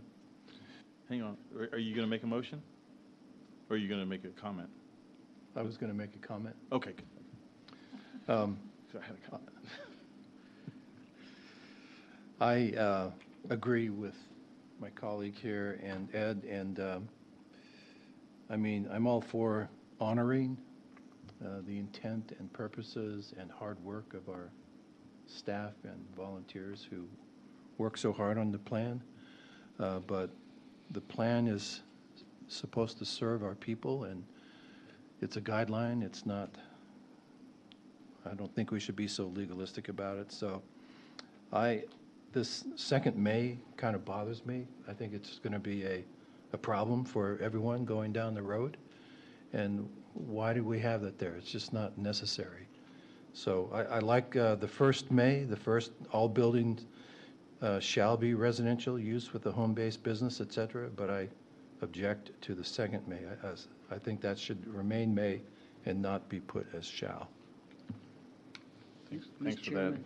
I don't, One of the things during your comments, I want you to all understand, there's still retail businesses that could go in there. This is to accommodate an additional uses, so, Yeah. you know, there, if I put my well, let's just say I had some kind of boutique store that I wanted to put on the first floor, I'm gonna put a sign up, okay? But if I was just practicing law, and I may not, or I may just put a sign up that said, my name, attorney at law, by appointment. I mean, I was gonna have an office in the front. So that's kind of what visible from the street meant. That's what Bob thought it was when we wrote that. Yeah. But we wanted to make sure that you didn't create an eyesore yeah, if you did require signage. right. And so, thank you. Matt? Yeah, thank you.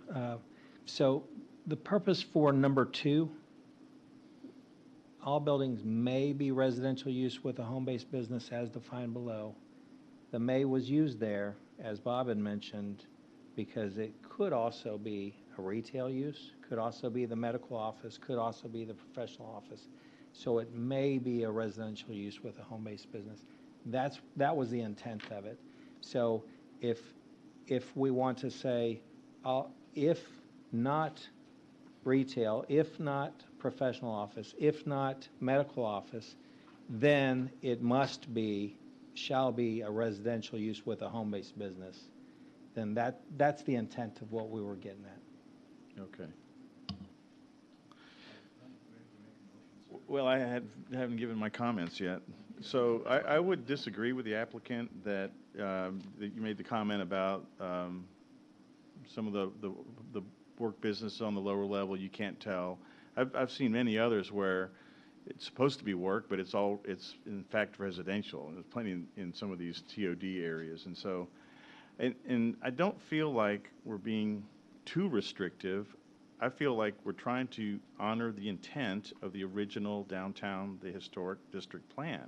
Yes, it is a guide, and yes, there's intent to it, but I feel like the use may be visible. It starts to water things down so much that rather than the applicant saying there's 2 or 3 that are already residential, that's already wrong. It's going to kind of open the door to others, and so that's where I've been wrestling with this, and so I don't feel that it's being too onerous or too restrictive. It's just saying this is what the intent was, and we're just kind of putting a little teeth to it. So I don't feel it's too outdated. Yes, it's a vision. Probably go under revision as part of the next comprehensive plan, or maybe not. Don't know, but I just. And I see where the applicant's coming from, but at the same time, I can see how it opens the door to the residential. And that's where I feel there's not enough teeth to it there. So that's why I was making the comment about shall on the visible from the exterior. That's my comment. I agree, because I feel like we don't want to create a condition where they can literally say, technically, you can't buy this as your house unless you have some kind of a business that you have to put on the paper. I mean, that's what I don't want. I don't think that flies in the face of what the intent was. Cindy, you've been up there in the virtual world. Is there any comment? Yep, there it is. There's the hand. Cindy, fire Oh, away. there's my hand. You read my mind. Right. So, yes, I agree 100% with what you had just said a minute ago. I don't see it as burdensome by changing may to shall to make the business be visible from the exterior. I think that is very important in order to maintain the consistency with the master plan. Any final deliberation or emotion? Well, I mean, I think that, continue to address that, I think the question is what is visible? And I think getting to not making this so complex to be able to define what qualifies as visible. Is visible a sign on the property? Is it, hours sign? Is it the name of the business? And so I think especially with a home-based business, you may want to have a sign. You may not want to have a sign. You may want to be a little bit, understated. And so I think certainly the design of the buildings looks like what would be a business inside of it. So I would say, that to me, that would qualify. But I think that's if we put shall, then I think then we have to either define what is visible. And so that's the concern, that we're taking something and making it fairly complicated. To take your comment there a step further, then it shall have visible or a visual impression of being a business from the exterior. Then it starts to get even more where it just we're starting to not stay on course, and so. What I meant by visible. Yeah, just the. What I meant by visible is have a sign. Yeah. Identify the exterior as a business. I agree. I think if you can point to and say the business is visible, whatever it is, the business is visible, I think that fits with the spirit of the development plan. Okay. Is there a motion? One question for staff before we do that. In terms of the conditions, the CO, does that need to be, so that Yeah, I recommend adding that as a condition. So that would have to be added as a condition, okay. And, Mr. Chairman? Question for staff. Yes, sir. If we have shall in that first sentence, does that preclude other uses that you've mentioned? No. I would say no. I think this was only in the event that you went home-based business that it had to meet shall. So you could still have retail, you could still have a boutique, you could still have other uses, an office use, but if you have the home-based business that we've defined in there, then it shall mean a residence with service-oriented uses. So if you have a retail shop but you do not have a sign, that would be okay, based on how. Yeah, because people are going to be coming and going, and if you have retail business, I think it's poor business not to have a sign. I mean, you would think, but I mean, that's sort of my point, is that you could have a retail business without a sign, and requiring a home-based business to have a sign. It seems a bit odd. Or we could require them all to have signs. Very true. But I would think someone that was in, every business that's down in Old Town that has a business that's exposed on the first floor has some kind of signage. Agree. So that's kind of the spirit that we're doing. So I'll clean the language up if it's approved. So I'm sorry, the one last question I have is if we add the CO as a condition and change the word, which it sounds like commissioners are moving this direction, if the word is changed from may to shall, is the applicant in agreement with those two conditions? Because I don't want to propose something that the applicant is not in agreement with. Let's bring the applicant back down. All right. He's coming. Thank you. So the applicant would not be opposed to any of the things that we just discussed, the shalls on both, as long as it doesn't restrict the others. All these conversations we had when we did this. Both shalls, we're okay with that, and the CO having to be in a company name. I mean, Bob's the one that's going to have to write that, but, It would just require the commercial business. You could be a sole proprietor and be in my name. It'll be in the name of the business that's occupying the space. That's required. Sounds good. Thank you.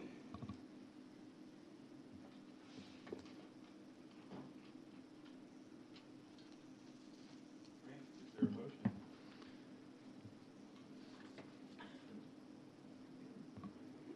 Yes, Mr. Chairman, I will make a motion to approve PD 213R8-8 Lost Creek Live Work Edition zoning change request from PD 213R7H Plan Development 213 Revision 7 Historic to Plan Development 213 8 Historic to revise the detailed site plan, subject to staff conditions with the two modifications.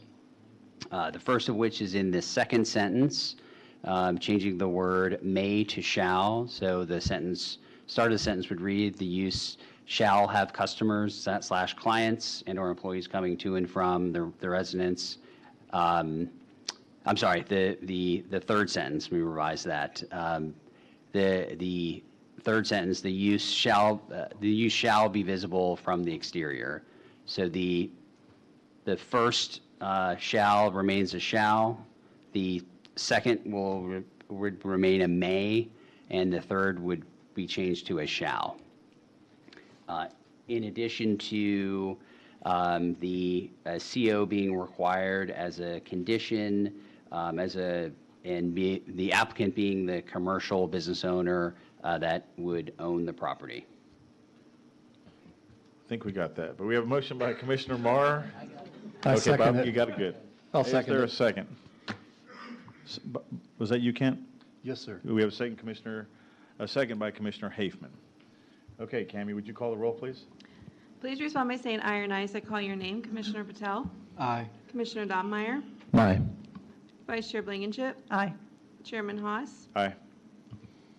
Commissioner Mauer? Aye. Commissioner Hafman? Aye.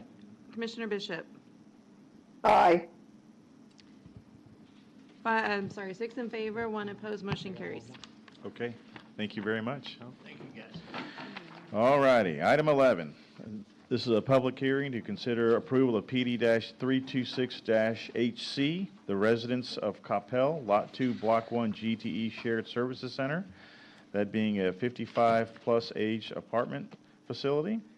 A new detailed plan development to allow a detailed plan for a 4-story, 46,226 square foot, age-restricted, that being 55-plus, apartment building with 255 units on 9.89 acres of land, located on the northwest corner of Canyon Drive and North Coppell Road, and to change the future land use map from Freeway Special District to Urban Residential Neighborhood at the request of Canyon 10 LP on behalf of JCI Apartments, and being represented by Nick, I'm sorry.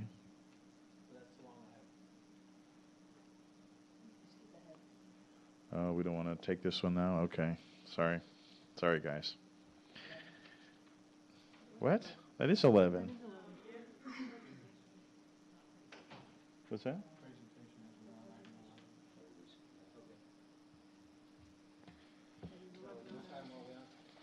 We're not on Prologis, we're on the residents. All right, I'm not going to start from the top. This was being represented by Mr. Nick DeLuca of Journeyman Group. We had the staff presentation by Miss Mary Perrin Boswell. Mary?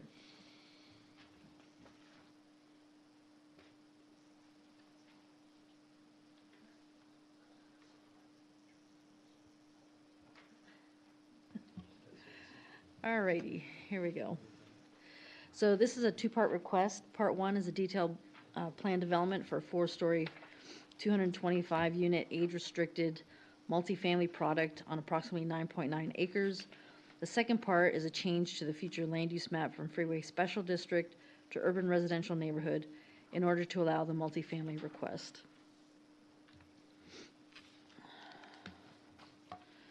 So this proposed four-story, 225-unit apartment complex is going to be about 50 feet in height, age-restricted to persons 55 years of age and over. The property is triangular in shape, with the building matching this triangular shape. It's set back about 223 feet from Coppell Road to the east, 95 feet from Canyon Drive, and 79 feet from the mid-rise office lot to the northwest. The eastern portion of the property has a drainage channel and a 100-foot Brazos electric transmission line easement that runs north-south, parallel to North Coppell Road. The entrance will be from Canyon Drive with two driveways. There are several PD conditions being requested, one of them being the amount of parking to be provided on site. The typical MF2 apartment is required to provide 2 parking spaces per unit, plus a half space for guest parking per unit. For 225 units, this would require 563 spaces. They are proposing to provide approximately 341 spaces, which includes 30 visitor spaces and translates to 1.5 space per unit. Another PD condition is the allowable number of stories and density. 2 stories and 22 units per acre are the maximum allowed by ordinance in the MF2. This is why we're doing a PD. The proposed project is proposing 4 stories and 22.75 units per acre.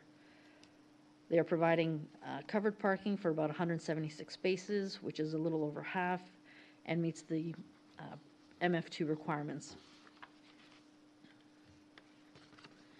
So in terms of unit breakdown, it's as follows.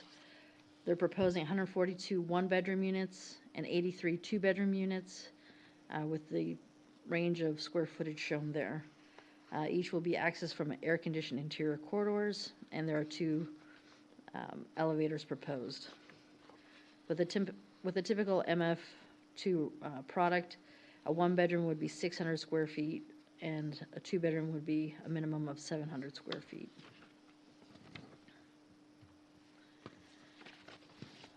So in terms of a traffic impact analysis, determination, and parking memorandum from Kimley Horn was submitted.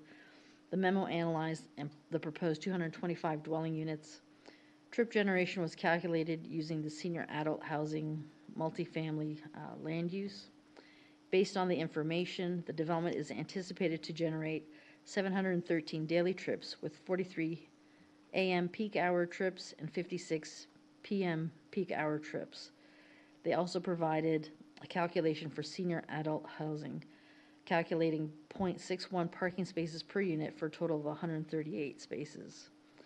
This development is proposing to provide 341 spaces, again, which include 30 guest spaces and 1.5 parking spaces per unit.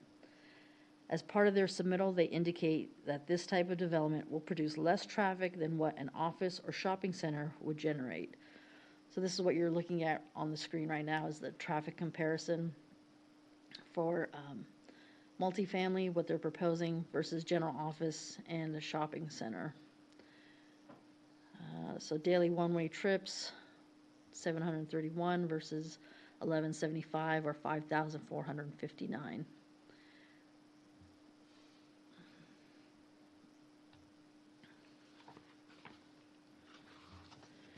In terms of amenities, the developer is proposing to have the following interior amenities: a media room, fitness center, business center, a resident lounge, a beauty salon, game room / activity room, mail and library room, leasing area.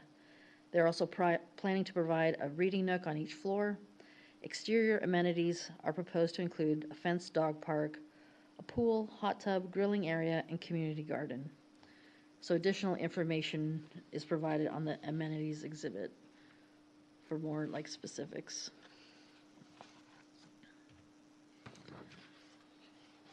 They provide a photo sheet with typical unit finishes. According to the developer, all units will have vinyl plank flooring, stainless steel appliances, quartz countertops, two-tone cabinets, subway tiles, backsplash, high-speed internet, and smart thermostats.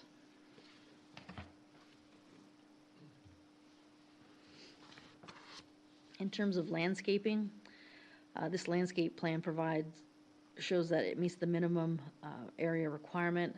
Approximately 46.7% of the site is proposed to be landscaped, which does include the 100-foot Brazos electrical easement. So the developer is working to obtain permission from the easement holder regarding the placement of overstory trees and what type of landscaping would be allowed in the easement area. Staff is requesting a condition that would allow staff to administratively approve any landscaping changes to the easement area, because sometimes they don't let you put overstory trees. So allow us to work with allowing some other understory trees or what have you. So currently they're proposing to plant 108 overstory trees, and staff is requiring that the tree mitigation plan be updated to include the drainage area.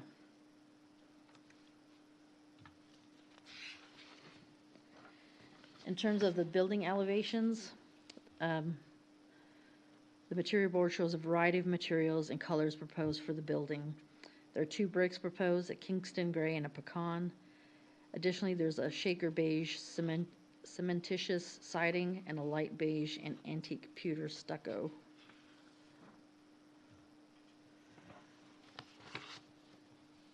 The window frames will be in a dark bronze and dark green accent panels.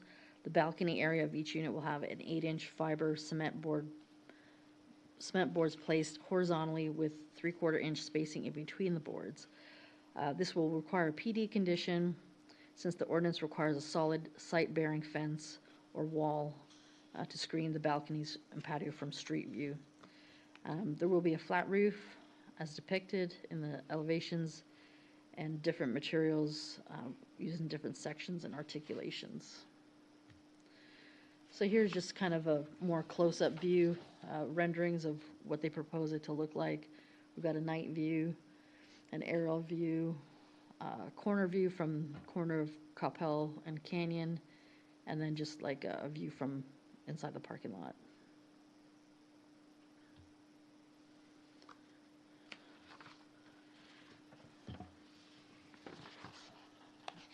So this slide shows the covered parking area will be metal, painted a warm gray to coordinate with the project window frames.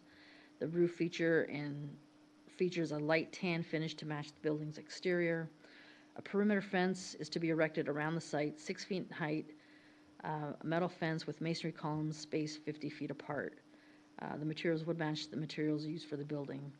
I know at the workshop, we talked about on their slideshow, you're going to see where they stated it's going to be a gated community. I did reach out to them, and so it's not gated. That was a misspeak on their part, but I will let them verify that.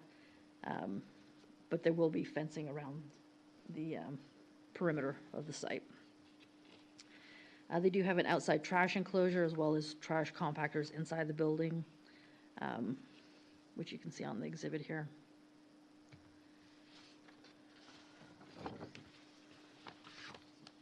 So they don't have any specific signage for the building itself.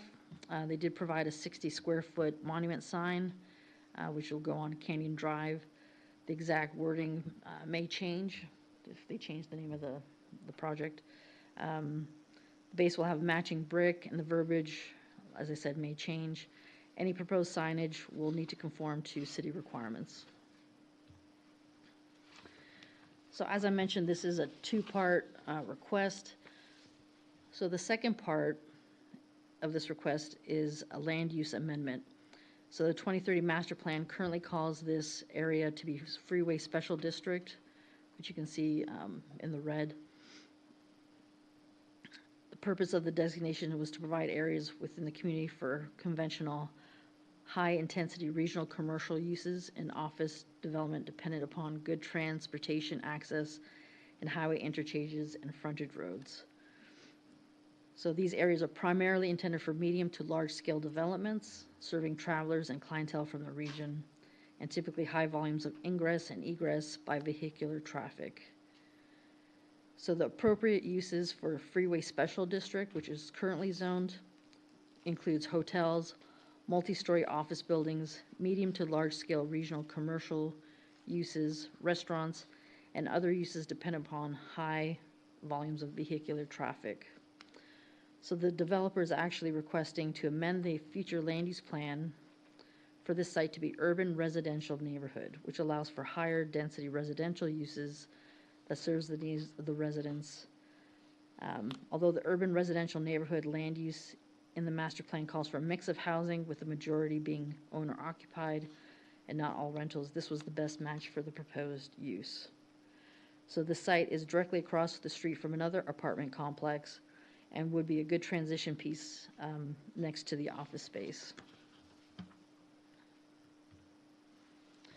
So this is a zoning change request. We did send out notices within 200 feet as required by state law, additional courtesy notices within 800 feet. We didn't receive any notices within the 200 feet. We did receive 10 emails by 4 o'clock. I saw that there was some additional ones that came in after, but I wasn't able to add those in. So 2/3 of those were within the 800 feet, and 1/3 of those were beyond the 800 feet. I did send out to all of you kind of like the form letter. Essentially, I'll use the same form letter. And some of the key points that they were looking at in opposition was traffic.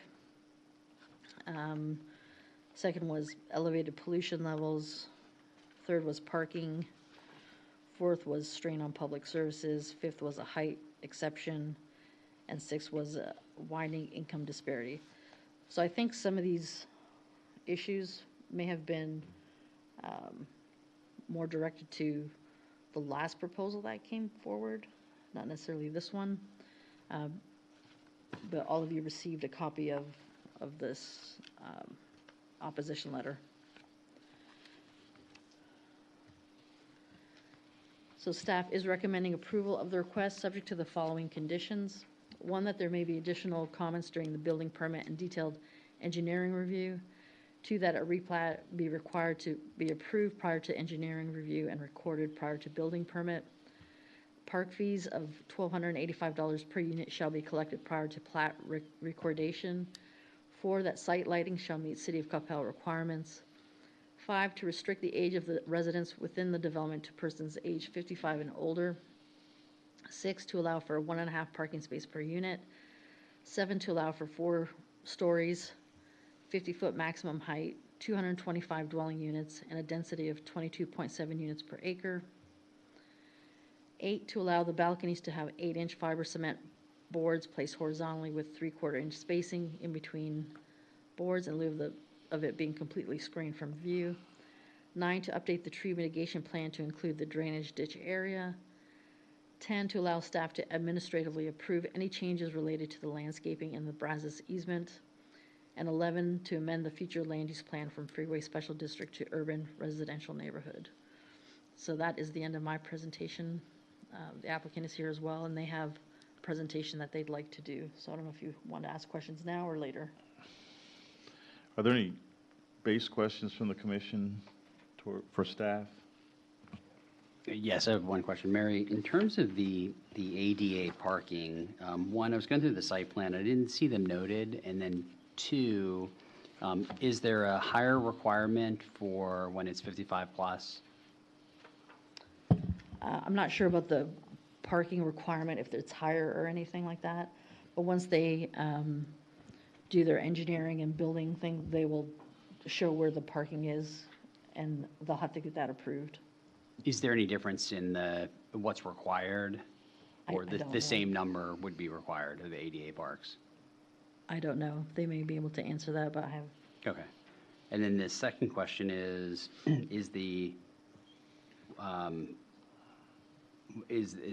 that a walking trail that's actually outside the gate? that's shown.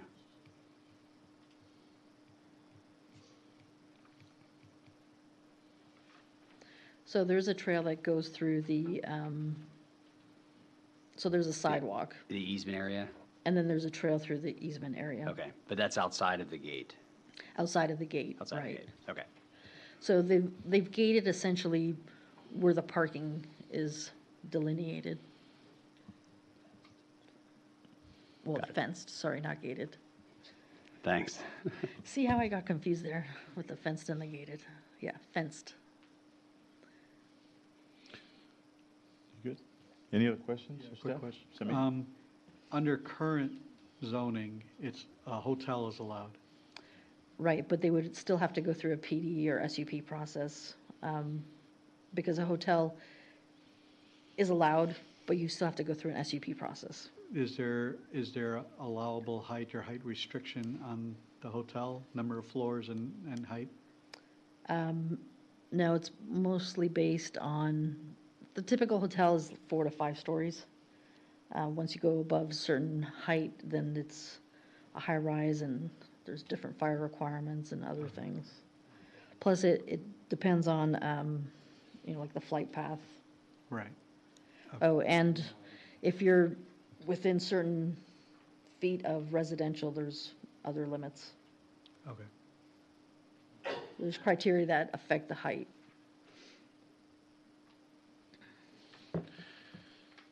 Okay, very good. Is the applicant here to present the case?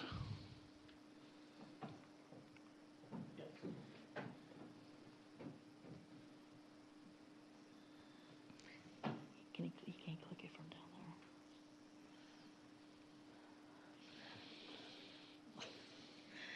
there. Just tell me next and I'll click it forward for you.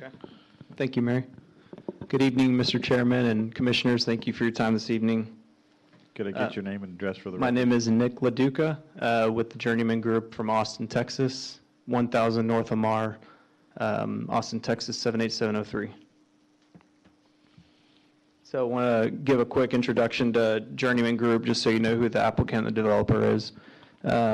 We are a vertically integrated company. We've got a development arm. We've got a senior living arm, construction, hospitality, and JCI Management manages the properties that we own currently. So Journeyman Group was founded in '96. We currently own 1 hotel, 15 multifamily properties around the Austin area, and Houston and San Antonio.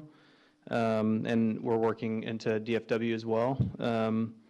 We also own 3 assisted living facilities in the Austin area as well. Next slide, please. Basically here, we build what we develop and we manage what we build. So we are fully hands-on and we do not leave a property behind. Once we build it, we manage it and continue to pay attention to it. Next slide. So on our multifamily, we just have a couple examples of our recent builds just so you get an idea of what kind of product we provide. So 320 at the Vibe is a new development, multifamily development in Coppell, Texas, which is south of Austin. It was just completed in December. So here's a rendering of 320. And then next slide is a picture of the finished product. Next slide. Drone shot here of the property at night. This is a 4-story elevator development. This is 3 buildings, 302 units. Next slide, please. There's a drone aerial of the site. Next slide. And a daytime shot there. We have a trail in the back on this development as well. So you can see off to the right, we have a public trail with a large sign called The Vibe, which is the city of Coppell trail that they are working on right now. So next slide. Another cool shot. Next slide, please. There's an interior shot of one of the amenity spaces there at the pool. Next slide. Another cool shot. And we have another property called Cantera in North Austin. This one is in Manor, Texas, completed in August, 325 units. So you can kind of see here another 4-story elevator type building. Next slide, please. Here's an outdoor amenity space. You can see the turf and the seating and lounge areas. Large pavilion here, nice space just to spend a nice day outside. Next slide. Here we've got a bocce court, or a couple of them, in a nice courtyard area. Next slide, please. Here's one of our pool designs. We hire a landscape architect to do all of our pools, Class A classification. Next slide, please.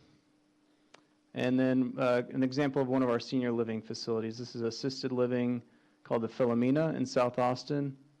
There you can see the interiors and finishes. Next slide. This is a little cafe lounge area. So we're proposing a similar type layout in the amenity space, good for chess clubs to meet up, or people to get together and talk travel, or just to mingle and have a cup of coffee and chat with their friends. Next slide, please. Here's another lounge area at the Philomena. Next slide. And mail room / kind of lounge reading nook here. Next slide. And the residence at Coppell is what we're proposing here. So we believe that this development perfectly aligns with the Coppell Vision 2040 plan. In the Pillar 4, there's a need for 55-plus housing for legacy Coppell residents that may be looking to downsize and enjoy retirement in a carefree environment surrounded by their peers.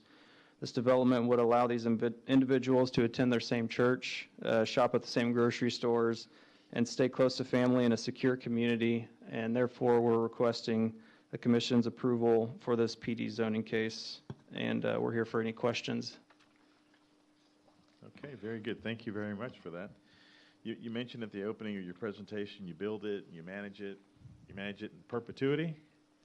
It depends on the project, but being that we own 15 projects currently, we are a small shop, quote unquote, but we are local to Austin historically. We've since branched out of Austin, but short answer is in the last 5 to 6 years, we have not sold a project.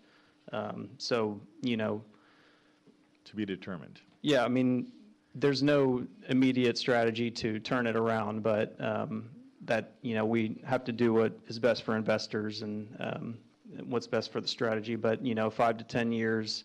And generally, actually on this one, we are looking for long-term financing on the deal. So that could take us out into 8 to 10 years on a fixed rate. So we could hold on to it for longer. Sure. Yeah. Okay. So with regards to parking, I saw the memo there and the parking analysis, bringing in ITE and the recommended parking rate of 1.5. I've seen it kind of work, but I'm not sure. So, I mean, I'm all for contemplating other parking ratios, but what is the fallback if it craters here? I mean, you're on site, I don't know that we're going to allow parking on street on Canyon, Coppell Road. I don't know. I didn't see anything on that. So what's the thinking there if there's is there a fallback? Yeah, no, that's a good question. So that's why we engaged Kimley Horn's traffic engineer to refer to these, research and guidance that has been historically, researched. And basically, we can also point to our existing multifamily properties that we own and manage, and some of them are at 1.5 parking stalls per unit, and they are manageable. We are very strict on, unauthorized parking. And so every vehicle has to be registered, and usually, and you limit the number of vehicles per resident. And so whenever you put these guidelines in place at the very beginning, you find that you don't have those problems, those parking problems whenever you're fully stabilized and you have full occupancy. Yeah. And you say the parking is accommodated, that's all accommodated on site? Correct. Okay. Not adjacent street parking or anything? No, sir, that is correct. We are 100% parked on site. Are there any examples close to here that maybe you might have something that we can kind of refer to? Is the Cypress Waters, is that parked at 1.5, or what are some of the sites nearby? Yeah, I don't have that. Do we know any? Yeah.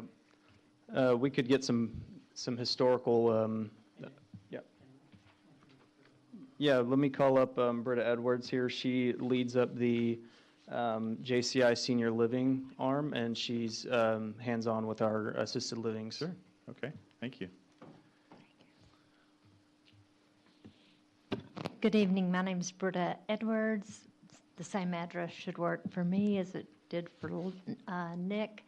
As I think about this, our assisted living communities are very staff intense, and our staff makes up most of our parking issues.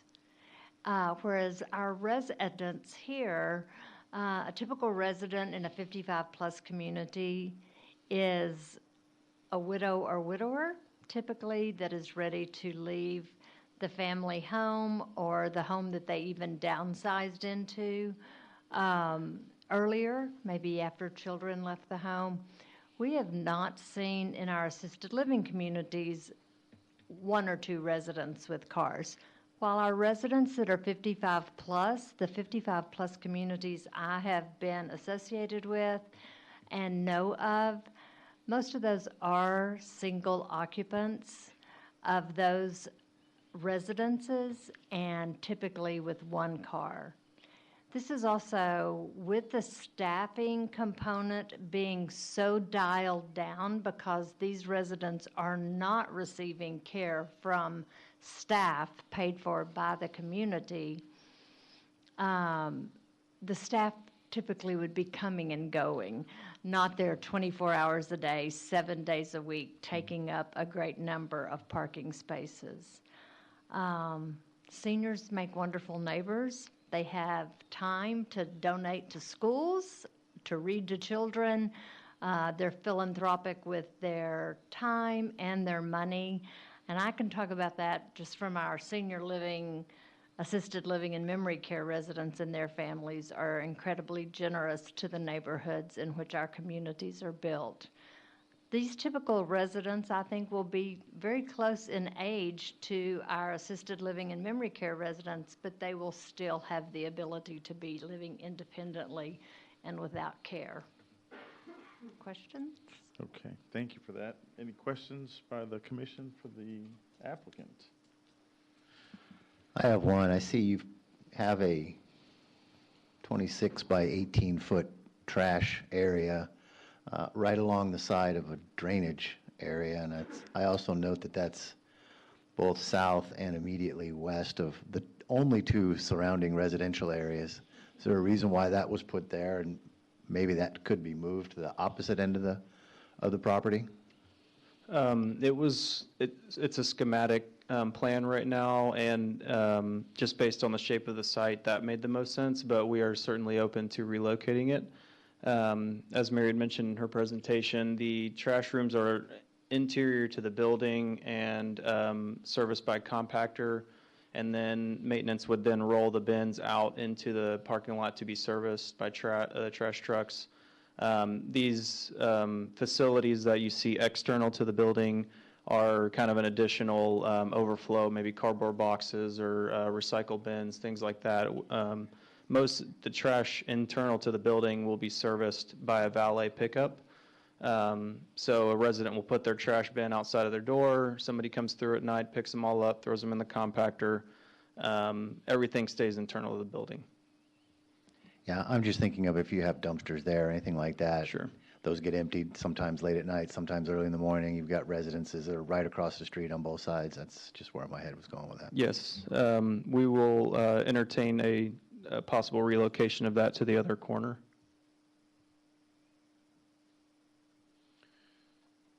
Samit? The elevations, only one of them shows a 4-story and the other ones all show 2 stories. Is that just that it wasn't drawn to 4, or is the whole thing 4, only part of it is 4? So the upper one shows 4, the other ones look like 2, unless I'm seeing it wrong. Yeah, I think that was just maybe an error in the modeling system here. But they should be rendering 4 stories here. I don't know if it's cut off. It looks like the top of the building got cut off maybe whenever the rendering was printed. Because I see the bottom floor, but I don't see Yeah, there's a lot of arrows. 3 and 4. Yeah. I- Yeah, it's going to be similar to that top rendering. And I'm elevation. assuming the economics just don't work as a 2-story building. It has to be 4 stories of stuff. That's correct. Okay. Yeah, we believe that this site is a great transition, like Mary was saying, from the highway commercial, office complex to the low-density multifamily and the single-family. This is kind of the right transition and zoning approach, we believe. So the fencing, the gate, is it gated or not gated, the community? There was concern in our work session about it being gated. If it was, we needed to get some review by our fire and Sure. those team members. Yeah, so we can do either. We typically do gated, but we are not opposed to leaving the driveways open and just doing that perimeter fence that you saw on the rendering with the stone columns. So if you guys want to have a preference on that, we would certainly entertain either or. So- My default would be, since I'm in that age bracket, I would say I want exclusivity, I want gated, but. Sure. Is there any, the requirements, our development requirements, would that change things up, or requirements for the site layout and things like that? We'd have to look because our discussion had never said it was a gated community. We discussed perimeter fencing, but never adding gates, because that would impact fire access, Opticom systems. We'd have to take another look at it. Okay. We're not opposed to it, just we need to. Yeah, and we will need to comply examine with, that. yeah, we'll comply with all fire regulations as needed. Okay.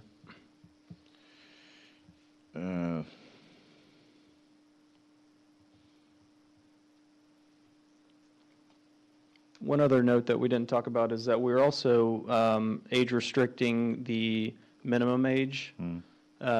So minimum age is 40 for a leaseholder. Maximum age. The leaseholder has to be at least 40 years old, but at least one leaseholder has to be 55 or older. So that basically limits kids from living with their parents in this development.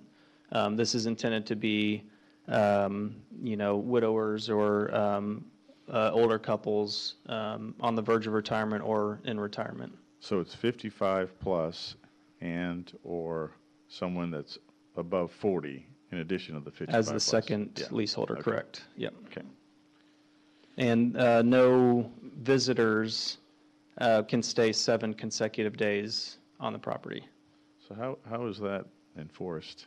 Yeah, that's our property management staff enforce, obviously, every leaseholder. They sign up and vet background checks, credit checks, and everything like that.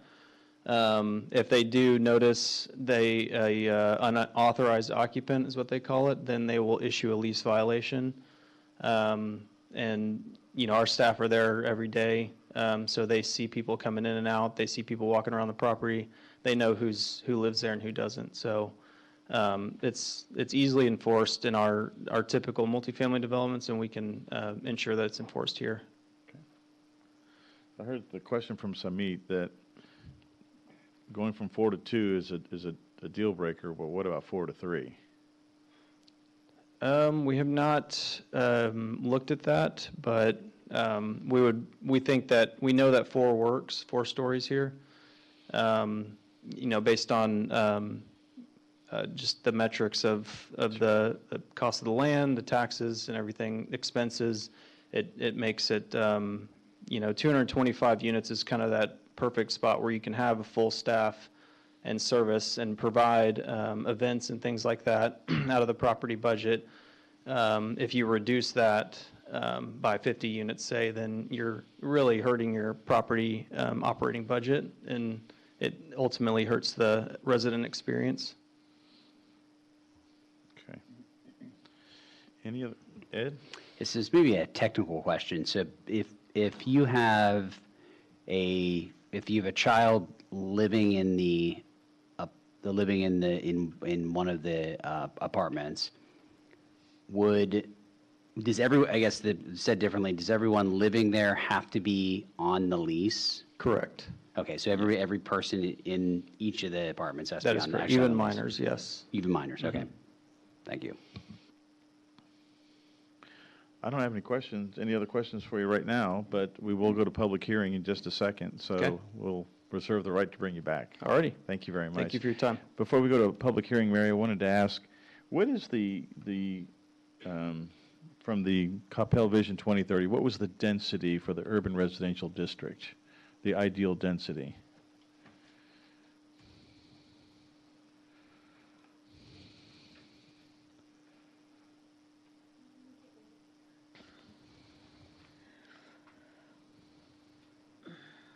Typically, let's see, to provide areas for a wide variety of higher density residential uses typically greater than 4 dwelling units per acre. So we're talking about 22.75, and MF here in Coppell, what would that be? MF2 is 22, It's 22? so this is Okay. 22.7. The density is not, are you concerned with the density? No, it's slightly higher.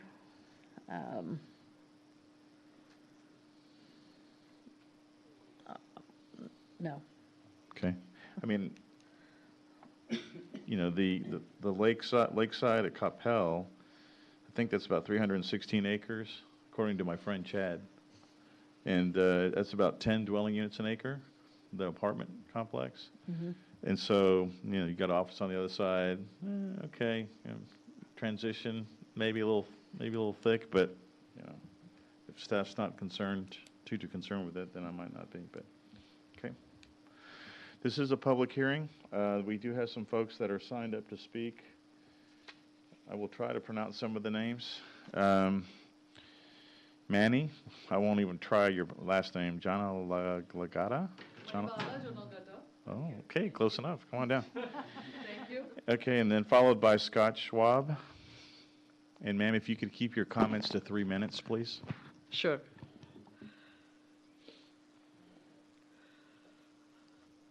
Good evening, Planning and Zoning Council members. I live within the 200 feet of proposed development site. I'm speaking on behalf of many residents of the Asbury Manor community who are deeply concerned about PD 326. First, I want to be clear. This is not opposition to seniors. Many of us have aging parents. Many of us hope to age in place ourselves. The question before you tonight is not whether senior housing is good. For us, the question is whether 225 units at 4 stories and maximum density are appropriate at the specific location. The applicant has stated that this project will reduce traffic compared to retail or office uses, but the comparison presents a false choice. There is no active proposal for a shopping center. The site has been vacant for years. Comparing this project to the most intense possible commercial build-out does not mean this is the right fix next to established neighborhoods. Even when we use the applicant's own traffic study, the project is projected to generate approximately 713 daily vehicle trips, with dozens of trips during peak hours. That traffic will enter and exit primarily through Canyon Drive onto North Coppell Road, both 2-lane roads already experiencing congestion during school and commuter times. Senior housing does not eliminate traffic. It changes the pattern. There will still be resident vehicles, staff vehicles, healthcare providers, deliveries, ride shares, family visitors, emergency services. In fact, the developer is providing 1.5 parking spaces per unit, far above the 0.61 vehicles per unit cited by the ITE averages. If actually car ownership is expected to be that low, why build parking at more than double the rate? That suggests real-world vehicle demand may exceed modeling assumptions. Second, the project requests significant variances, 4 stories instead of 2, 50 instead of 35 feet, reduced parking, maximum density. At nearly 10 acres and 225 units, this is not small-scale transitioning housing. It is large multifamily complex. Third, the request requires amending the future land use plan from freeway special district to urban residential neighborhood. That is a policy shift, not a minor adjustment. If the city begins reclassifying high visibility commercial corridors to high density residential, that precedent matters. We respectfully ask you to consider, is this scale compatible with adjacent single family homes? Has traffic been evaluated against realistic local conditions? Would a reduced unit count better balance the senior housing needs with the neighborhood stability? We are not asking you to reject senior housing outright. We are asking you to ensure that the intensity and scale align with Coppell's long-term vision and the lived experience of nearby residents. I also want to make a personal comment. They were mentioning 55 plus is widowers and single people. I don't mind admitting my age. I'm 55 plus, okay?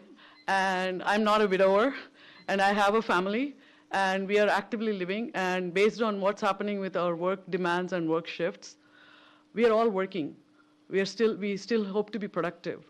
So just classifying it as it's going to be a widower or single person units and the traffic demands will be lower, or the strain on the traffic and the public services will be lower, is not properly substantiated.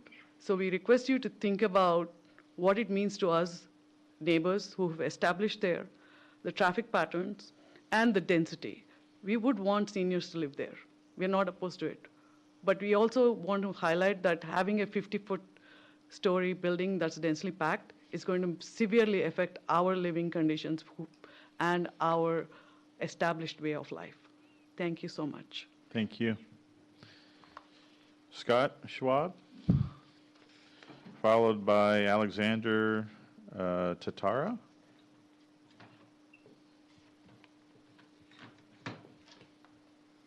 So my name is Scott Schwab. I'm a resident of Coppell at 259 Stanton Court, 75019, and I'm also the owner of the land. I've been the owner of the property for over 10 years. During that 10 years, I've come before you guys in the past, recently with a similar project.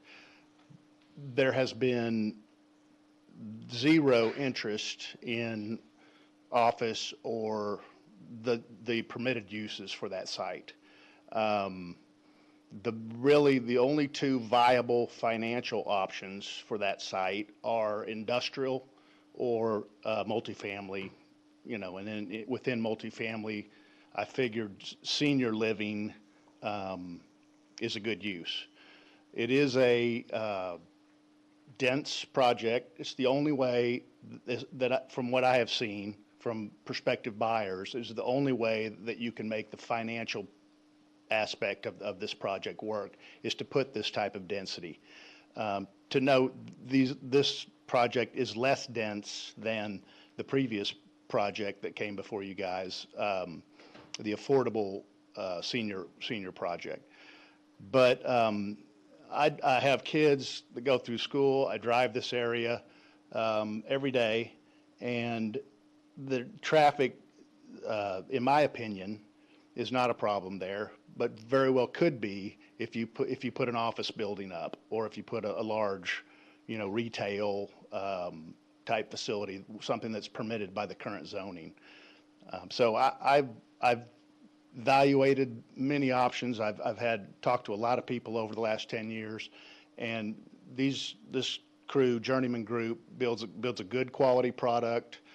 They manage the product well, and I have every bit of confidence that of all the options I've seen in 10 years, this is the best one we've seen.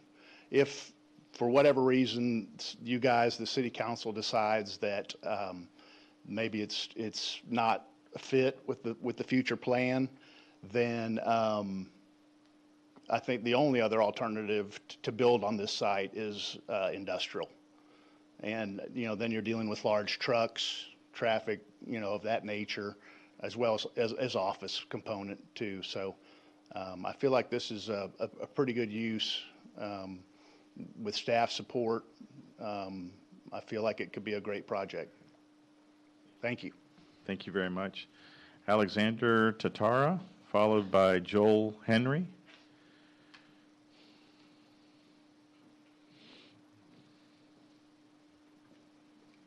Hi, Council. My name is Alex Tatara. I occupy 708 Westminster Way.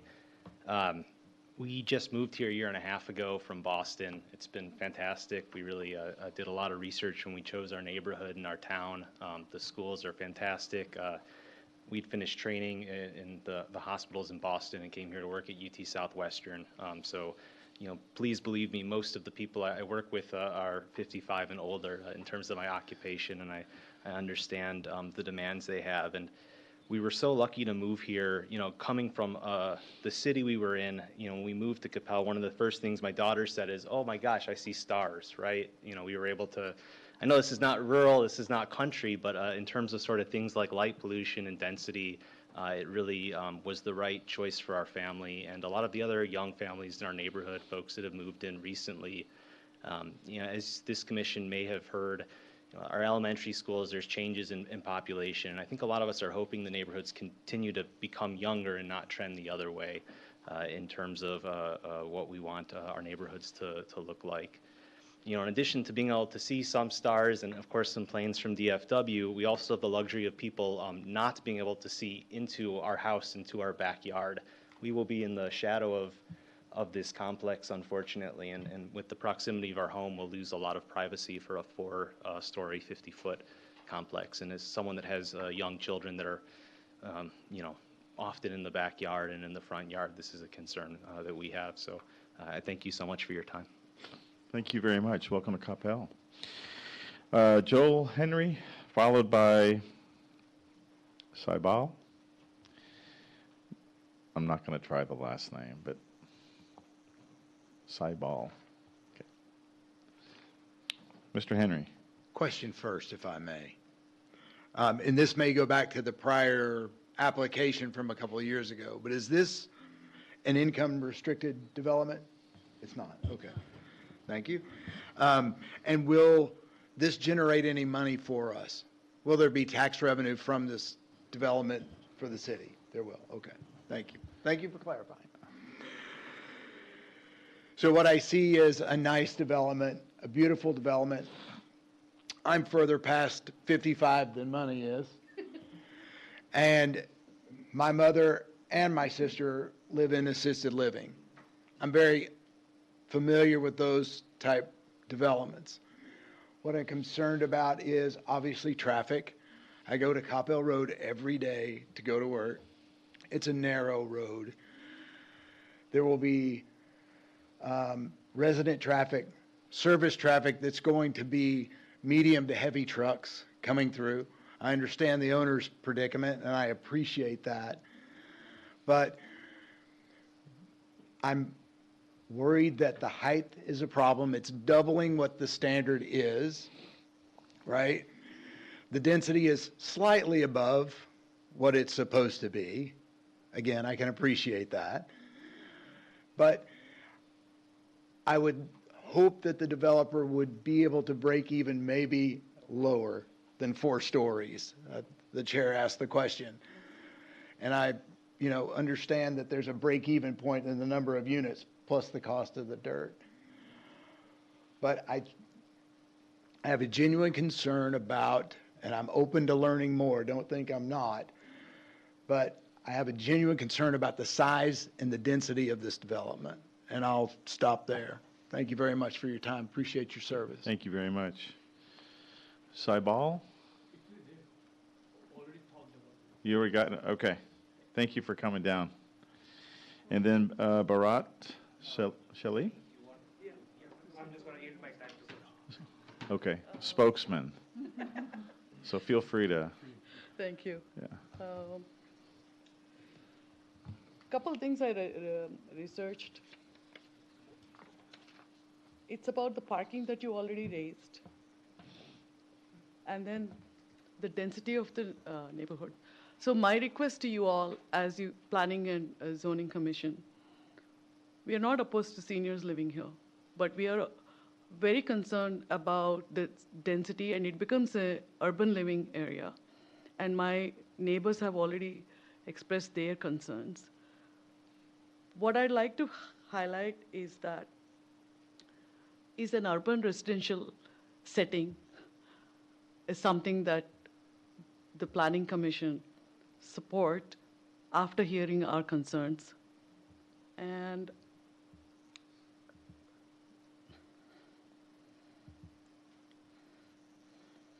one of the things is we want to get clarification.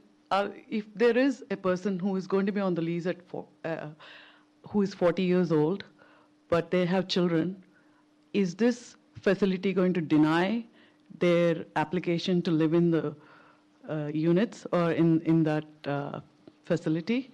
And is that legal, first of all? Can you deny somebody because they have a child? And will that change? And how will that be enforced? And that means we would have more stress on the schools and also on the facilities that we need. That's something that I need clarity on. How are they going to enforce? And second thing is, what I heard was anecdotal.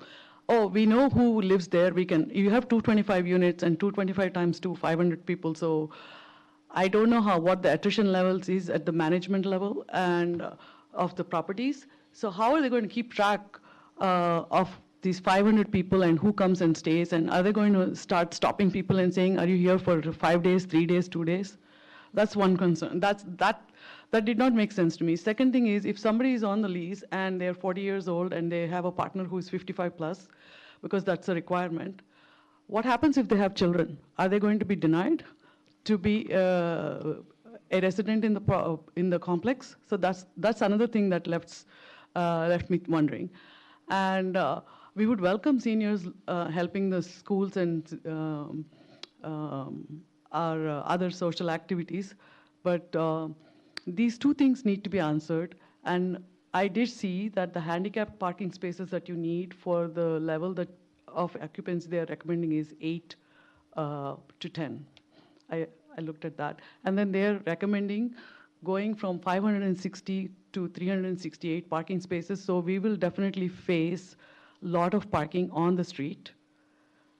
And that's a one-lane road right now that's not marked. Canyon to 121 is not marked. So there's traffic, and we have trucks there most of the time, sometimes going to the workspace. So those are my concerns. They were not all completely organized, but I hope you get the gist.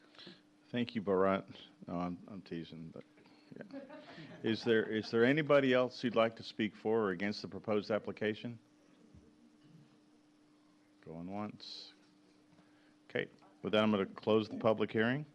I do have some follow-up questions for staff.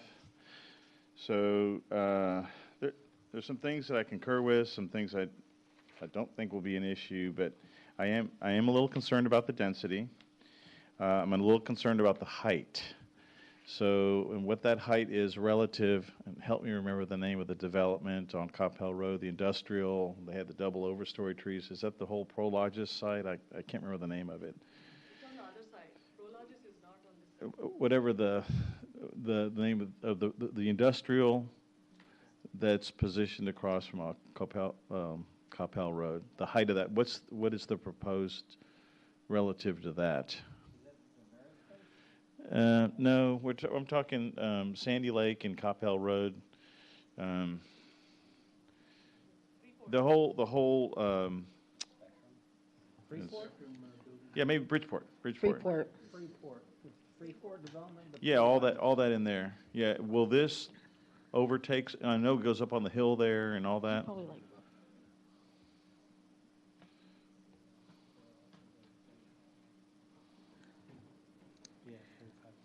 I think I'd have to look it up, But the typical industrial building is somewhere between 35 and 40 feet, 35 and 40. Mhm. Okay, and this site is? 50, 49, 50. So 10 feet higher, okay. Mhm. How tall is the Spectrum building right behind this? Je ne sais pas, I don't know.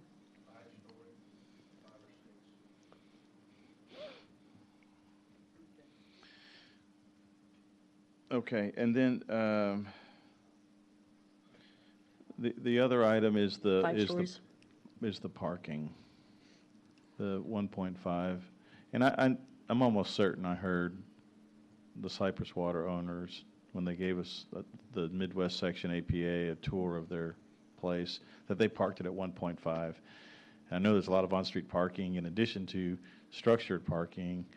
And when you're around there, sometimes you have to walk a couple blocks around just to get to wherever. But, you know, I'm not opposed to the ITE data, but what I'm concerned about is what's the fallback, right? If something So- craters there. I think this just came to me, so I haven't talked to them about it. Is we could see if they would be allowed to park like on the Brazos part of it. Shared parking agreement?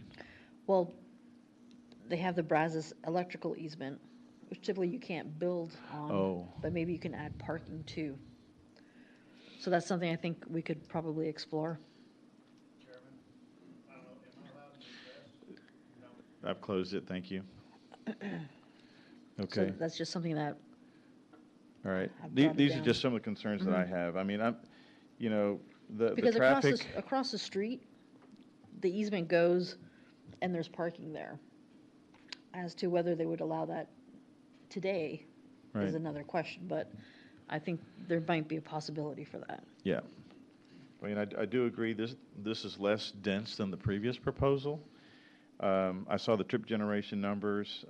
You know, I would have to ask Cole if traffic on Coppell Road, plus the additional 45 or 50 PM peak hour trips, if that's going to blow anything up. My suspicion is probably not. But, and I kind of asked you in work session, you can just nod. You felt fairly comfortable with the traffic? Yeah, it's the parking, there's some uncertainty there though, right? You want to, come on down. Our staff engineer. I'm not a parking expert, so I'd have to defer to Matt and Mary and their consultant, so. But the traffic-wise, I'm just thinking, you know, the 55-plus crowd, maybe there's some 40-plus there embedded with, they're not going to be hitting the AM peak hour on Sandy Lake Road, so that's not going to be an issue. Based And- on the Yeah. ITE numbers, it's a couple dozen trips. Yeah, okay, so I'm not concerned about the trip generation. It is the parking, though. So, okay. And then handicap, I didn't see that on the site plan. That's a If it- building code Yeah, okay, requirement. it'd be in compliance with the approval process. Okay, okay, thank you, Cole. Any questions of staff? Yeah, is the parking calculation, is it done based upon bedrooms? Yeah, it's Or- typically a rate per bedroom.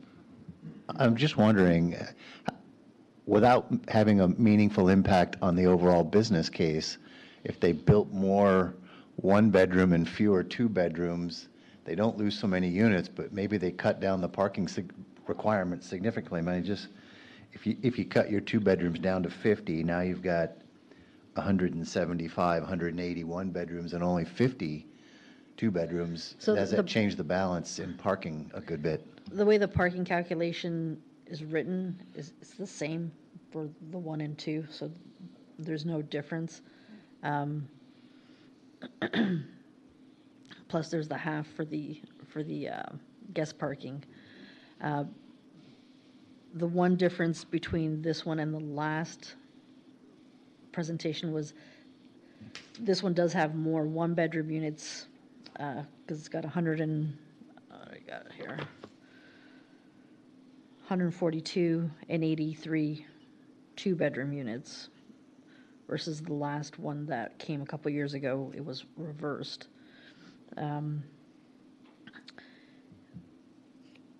I guess the question about the parking is they have done the study that shows the 1.5 would work.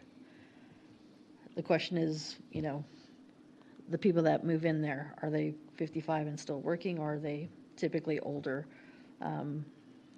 Previous age-restricted projects, even though it's 55 plus, the average age was typically a lot older. That might be, I don't know if you guys may, I would like to ask them to maybe answer that question. Yeah. Yeah, if I could get the applicant back up.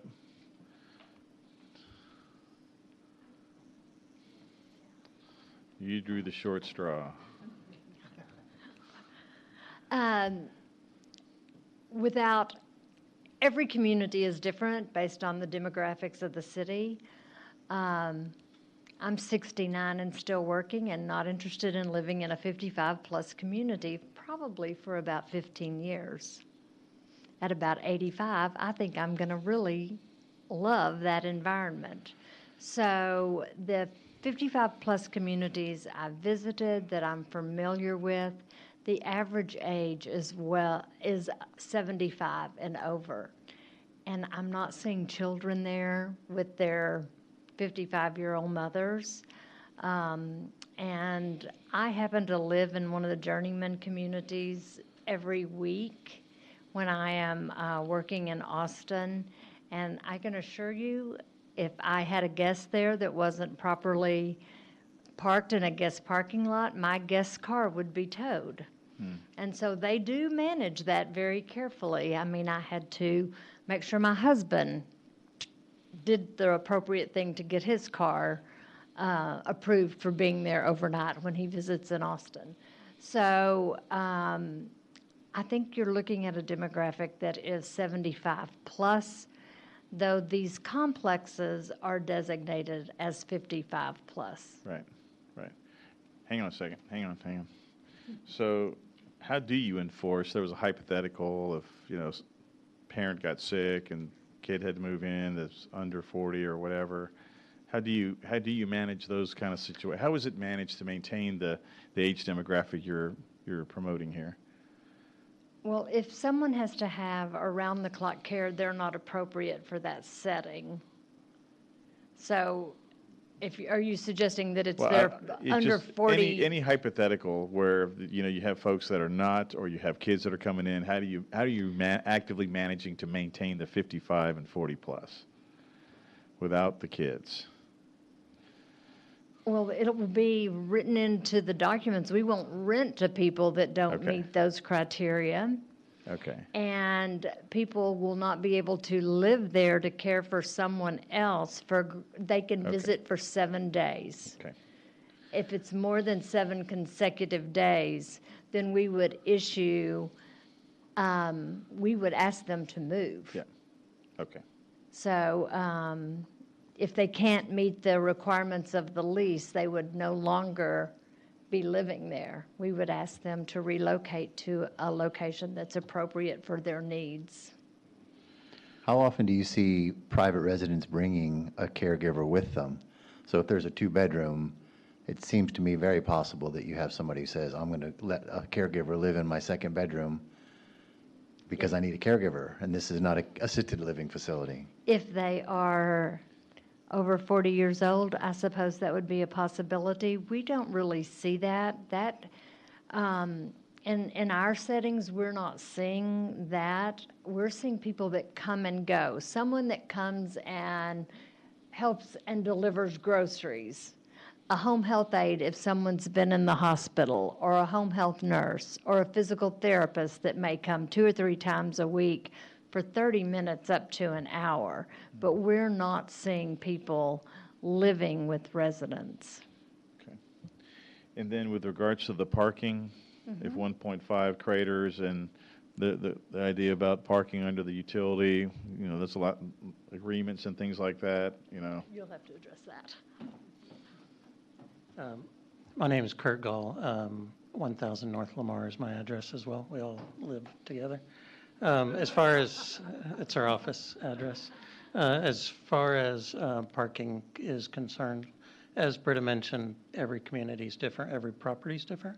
We currently operate properties in Austin that are at a 1.32 parking ratio. Those are generally rented to 18 to 34 demographic.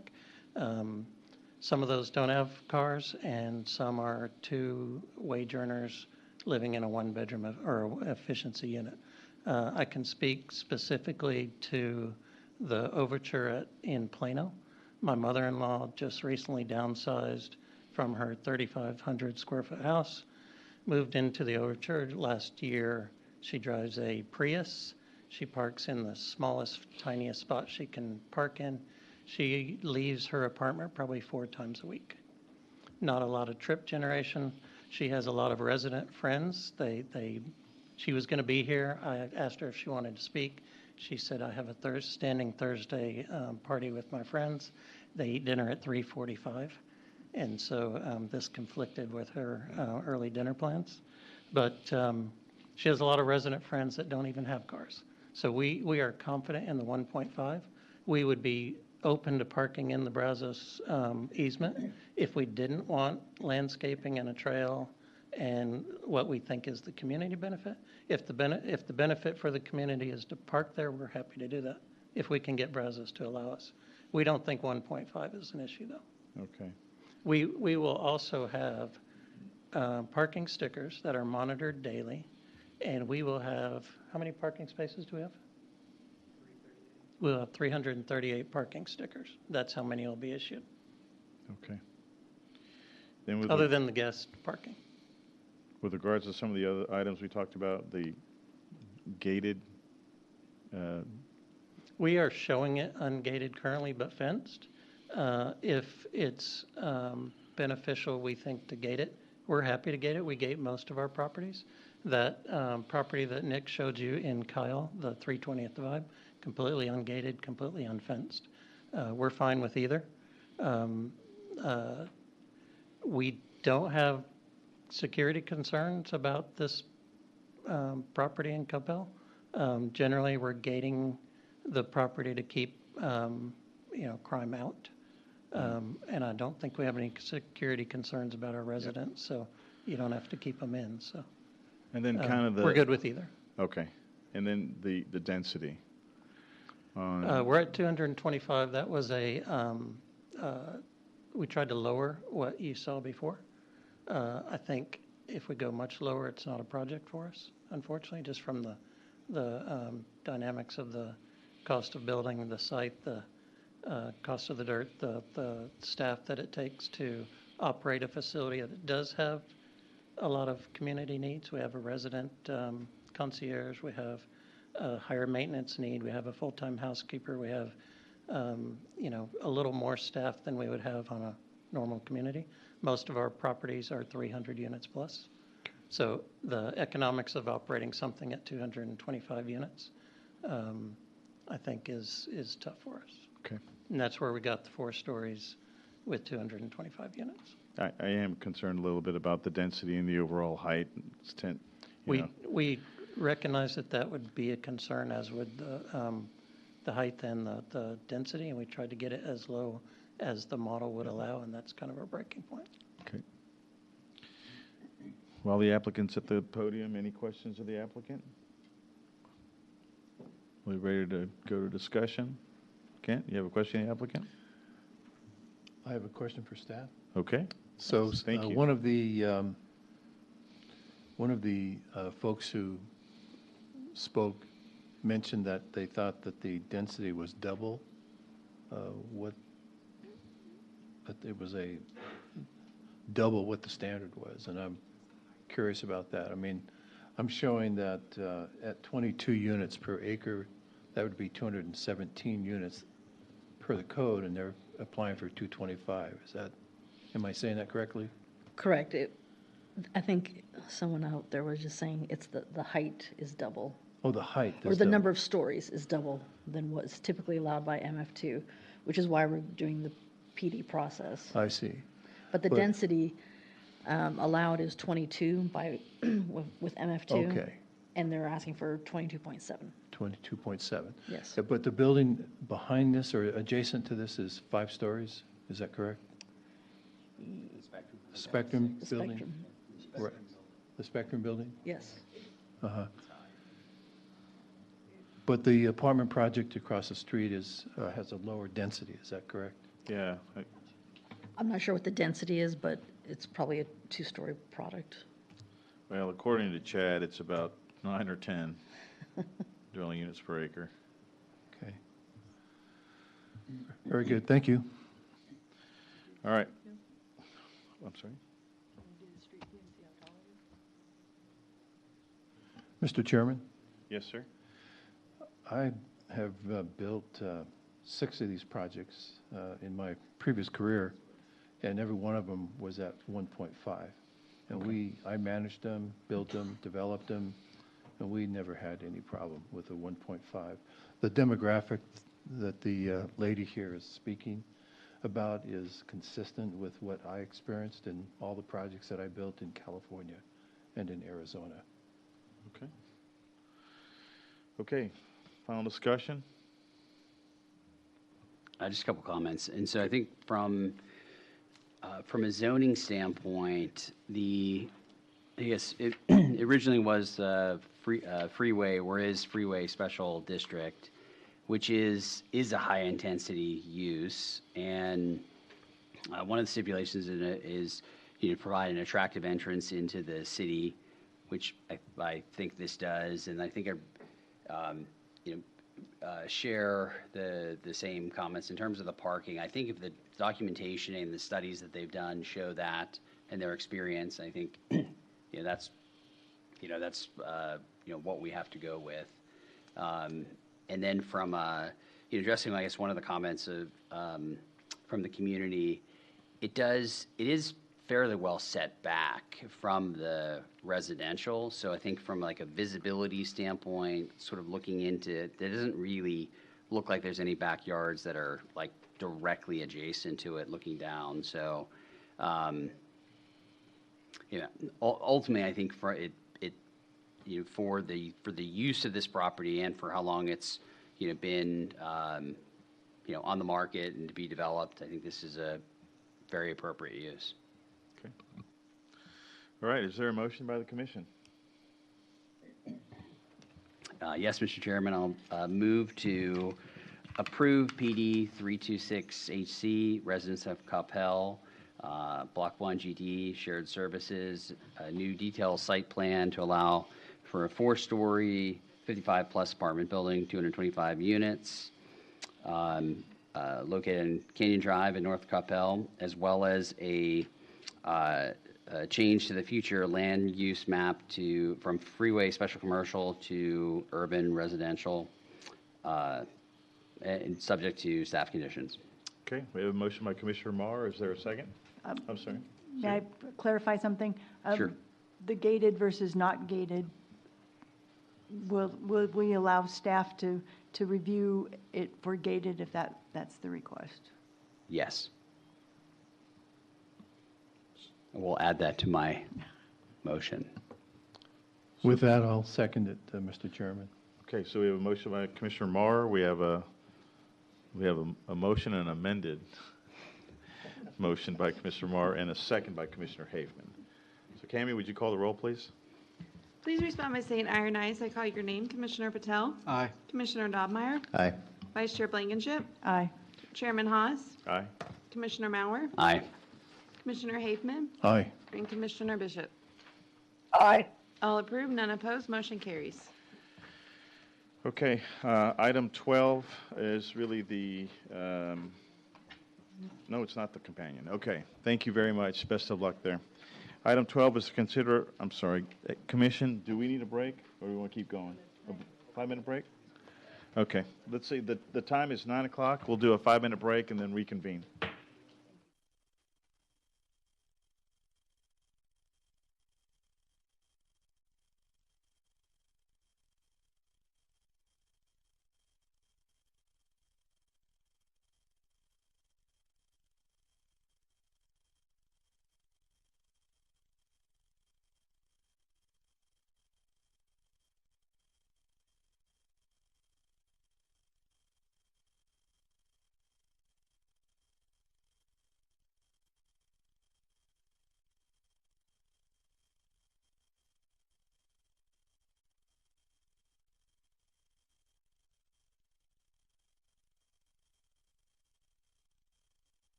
Okay, the time is 9:07. We'll reconvene.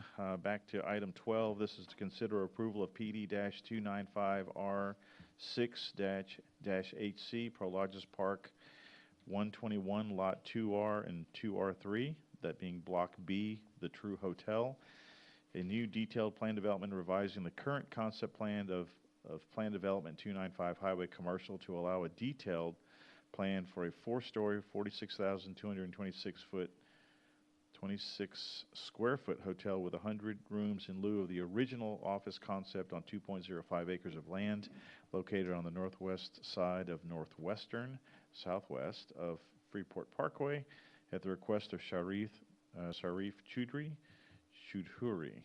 and being represented by Will Wilkeman of Wilkeman Associates. So staff presentation by Matt Steer. Matt? Thank you, Mr. Chairman. In 2019, City Council approved a concept plan for a gas station, hotel, retail, restaurants, and office uses on the larger 8.6 acres, and a detail plan for a QT convenience store with gas pumps fronting on Freeport Parkway.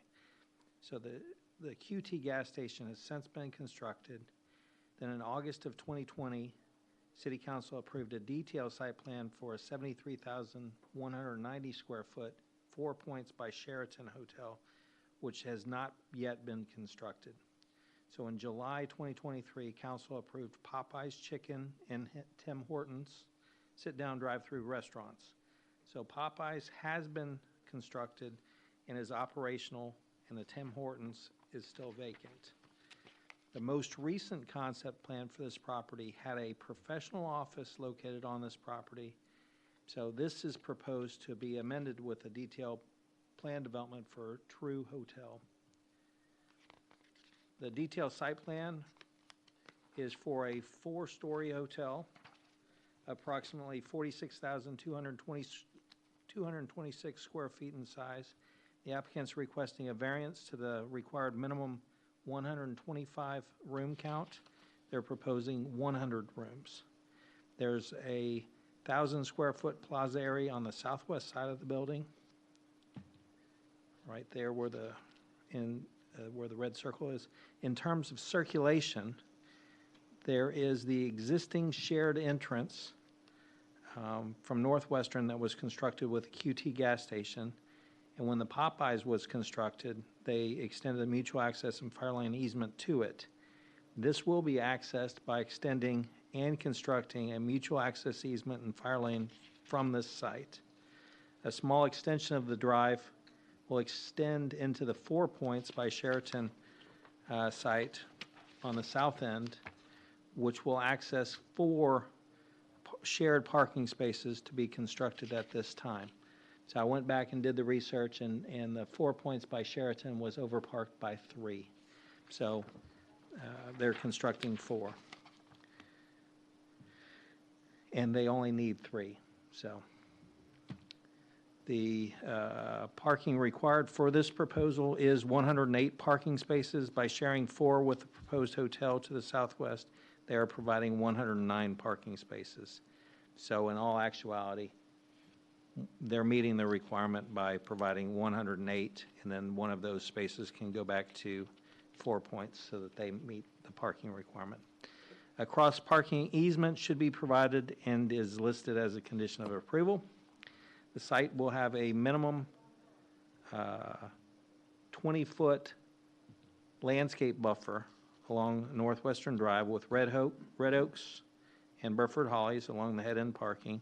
Then within the linear park on the northwest property line, there are a variety of trees, shrubs, and grasses, and a curvilinear sidewalk is proposed to be integrated, which will lead to a focal point, shown in blue, at the midpoint. The area will be amenitized with benches and shade structures and trash receptacles. The central focal point has not been fully developed, so staff has listed a condition of the recommendation to give us the authority to sign off on the focal point artwork administratively when the plan has been fully developed. There's 42 total trees proposed to be planted in the site, consisting of 8 Chinese pistache, 8 chinkapin oak, 9 lacebark elms, and 17 shumard oaks. The site does have 3 existing mesquite trees on it. However, due to numerous factors, none are proposed to remain.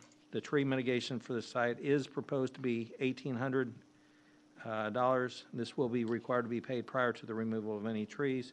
And then the proposed landscape area is slightly deficient from what is required, and the applicant has included, has included the sidewalk paving adjacent to the building to enhance, they're proposing enhanced paving on that sidewalk to offset the deficit.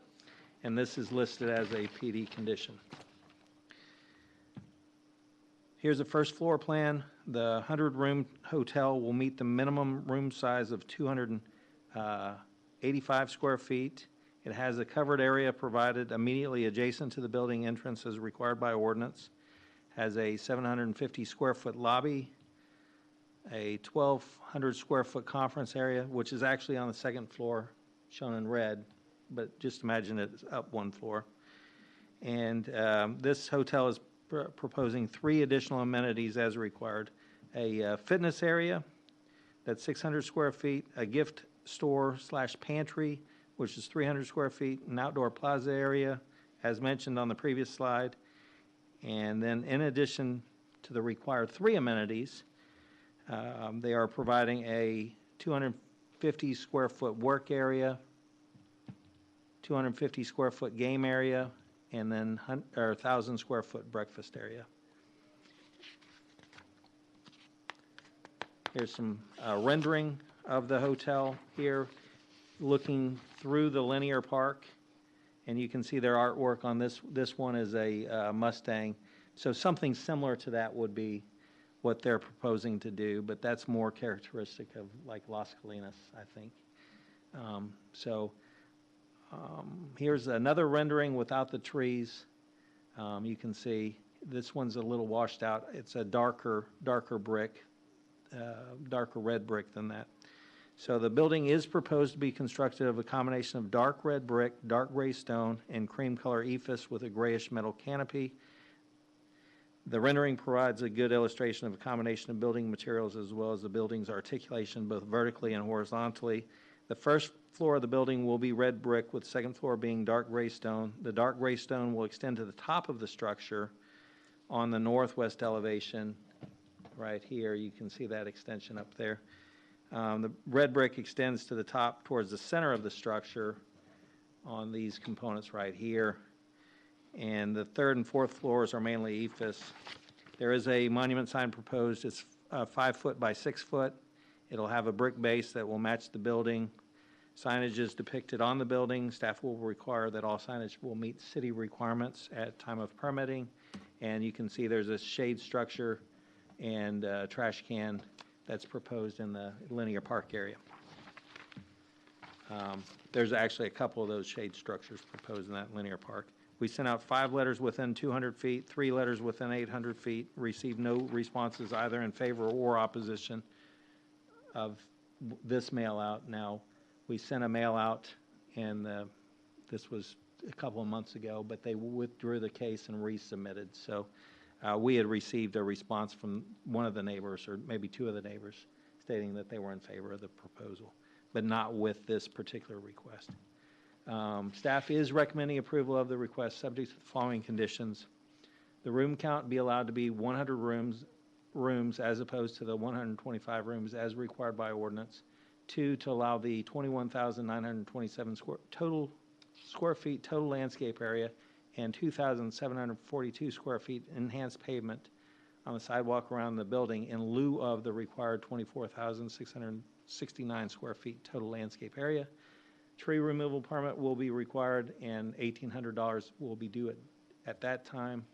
There may be additional comments at the time of building permit and detailed engineering review. The property shall be platted to provide required mutual access and fire lanes easements prior to development. A cross-parking agreement is needed with the adjacent property to the southeast for shared parking. That might be southwest. And then the community development director is eligible to administratively approve the plans for the focal point Signs shall comply with city ordinances. That concludes my presentation. I'll be happy to answer any questions, and the applicant is in the audience as well. Okay, very good. Thank you, Matt. Any questions of staff by the commission? I do want to take exception to your note on the monument. You referenced another development not in Coppell. Why don't we just say something like Coppell Cowboys or something with a horse? All right, is the applicant here to present the case? Yeah. Oh, true. Is applicant?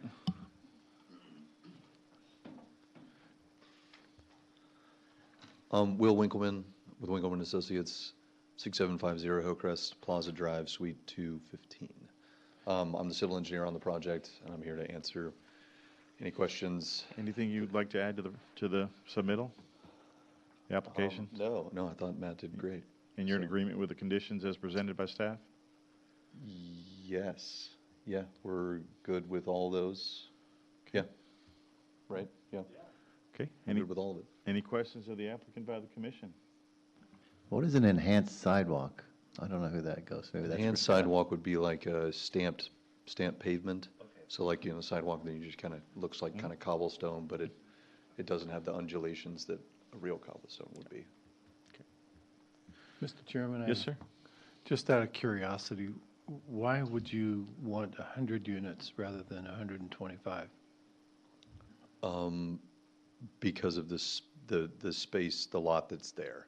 There's just not enough, we can't go 19 stories high or whatever, that's just how big the site is.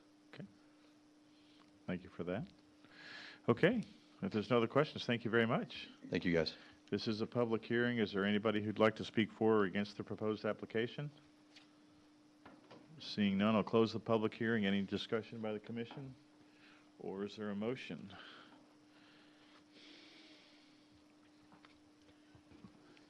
You guys gonna give me another chance? Yep, one more time. One more chance, all right. Move to approve, there we go. I may need another chance. All right, move to approve PD 295R6 HC Prologis Park 1, 21 lot, 2R-2R3 Block B, True Hotel, a new detailed site plan revising the current concept plan to allow for a 4-story hotel, subject to staff conditions. Okay, we have a motion by Commissioner Moore. Is there a second? Second. Second, Commissioner Blankenship. Cammy, would you call the roll, please? Please respond by saying aye or nay as I call your name. Commissioner Patel? Aye. Commissioner Donmeyer? Aye. Vice Chair Blankenship? Aye. Chairman Haas? Aye. Commissioner Mauer? Aye. Commissioner Haveman? Aye. All approved, none opposed, motion carries. Thank you very much. Okay. Item 13, a public hearing to consider approval of special use permit 1271 light industrial and special district land use plan amendment, a special permit request for a concrete batch plant for a duration of 5 years, and future land use map amendment from urban residential neighborhood to industrial special district on 4.47 acres of property located on the north side of East Beltline Road, East Beltline Road north of the DART right-of-way, approximately 1,200 feet west of the city limit line, at the request of Phil Flink, Estrada Ready Mix Concrete, and being represented by Steve McGliscu. Thank you, Sue. And we have a staff presentation by Matt Steer. Matt? Mr. Chairman, Commissioners, this is item number 13 this evening. It is your final planning case. It is a two-part request. Part one is to approve the special use permit request to allow for a concrete batch plant for a duration of 5 years. The second part is to amend the future land use plan to allow for industrial special district in lieu of the current urban residential neighborhood designation.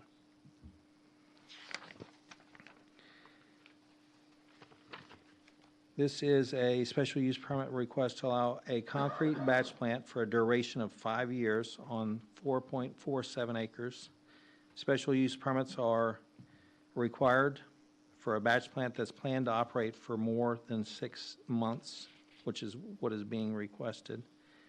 The light industrial district is the highest as it relates to the intensity of land uses allowed in Coppell, even within that district, that highest intensity of use district, certain uses even require a special use permit.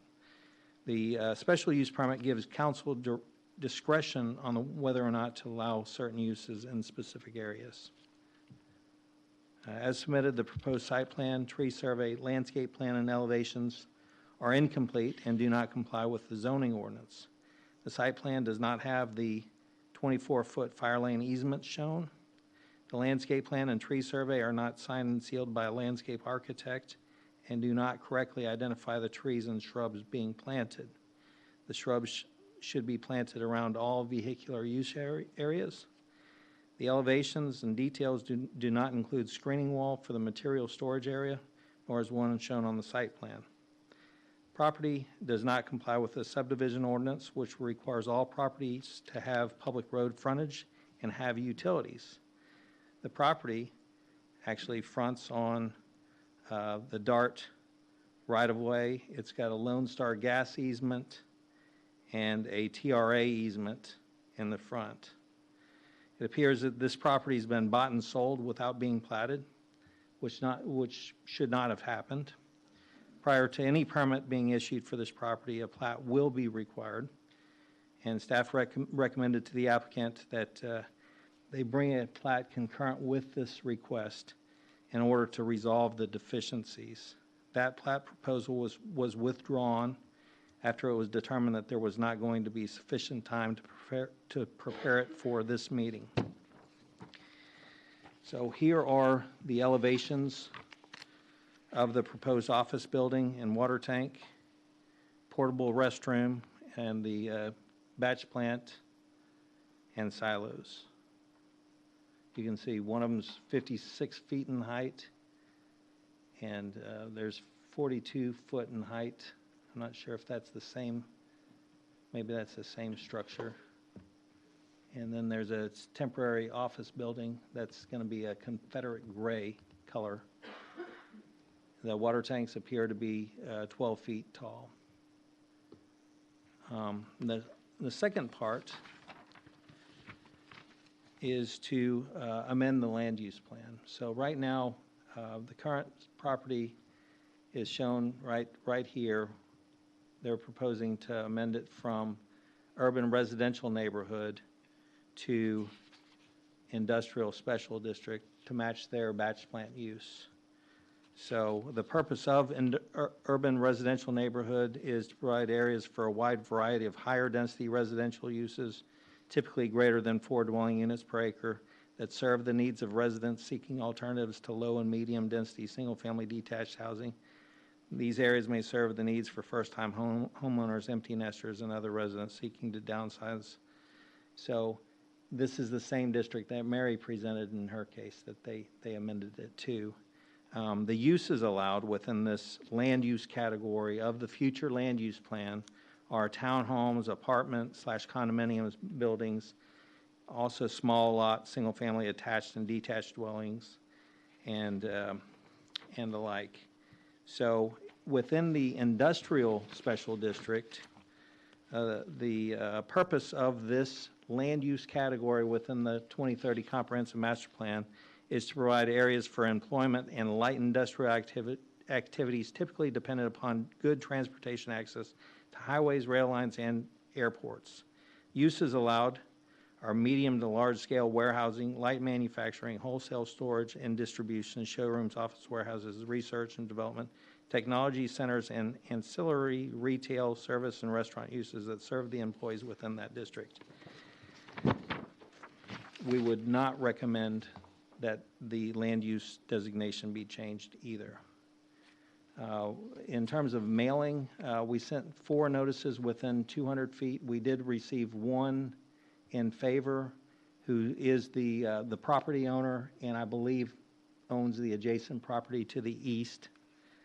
And then we sent out 5 courtesy notices within 800 feet and received no responses either in favor or opposition. And staff is recommending denial of an amendment to the future land use map as well as proposed rezoning request to special use permit 1271 light industrial. Now, if the commission does recommend approval, The following conditions are recommended.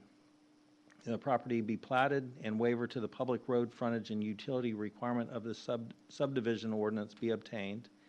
A 24-foot fire lane mutual access easement be obtained and constructed across the neighboring properties, giving proper access to a public road.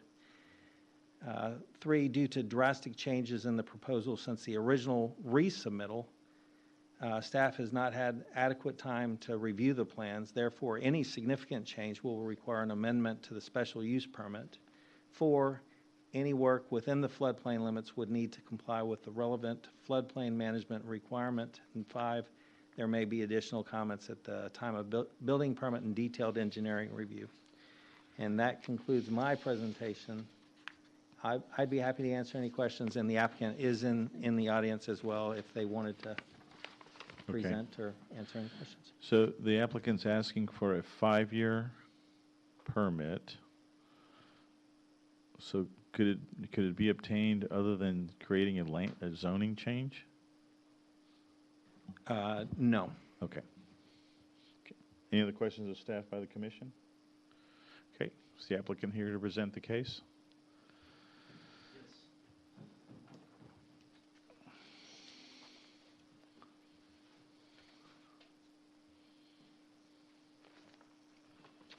Steve Malisco, 928 Falcon Lane, Coppell, Texas. Jason Gutschall, Manhart Consulting, 8144 Walnut Hill Lane, Dallas, Texas. Good evening. Phil Flink, 650 Skyline, Hutchins, Texas. Okay. And we would like to give a short presentation to the commission, if that's okay. Sure.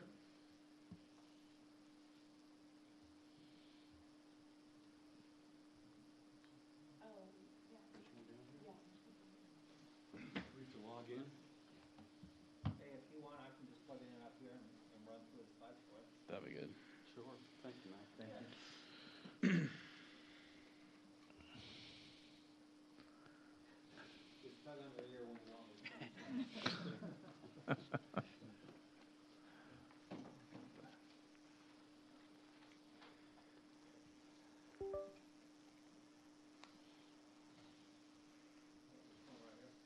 I try to make it easy.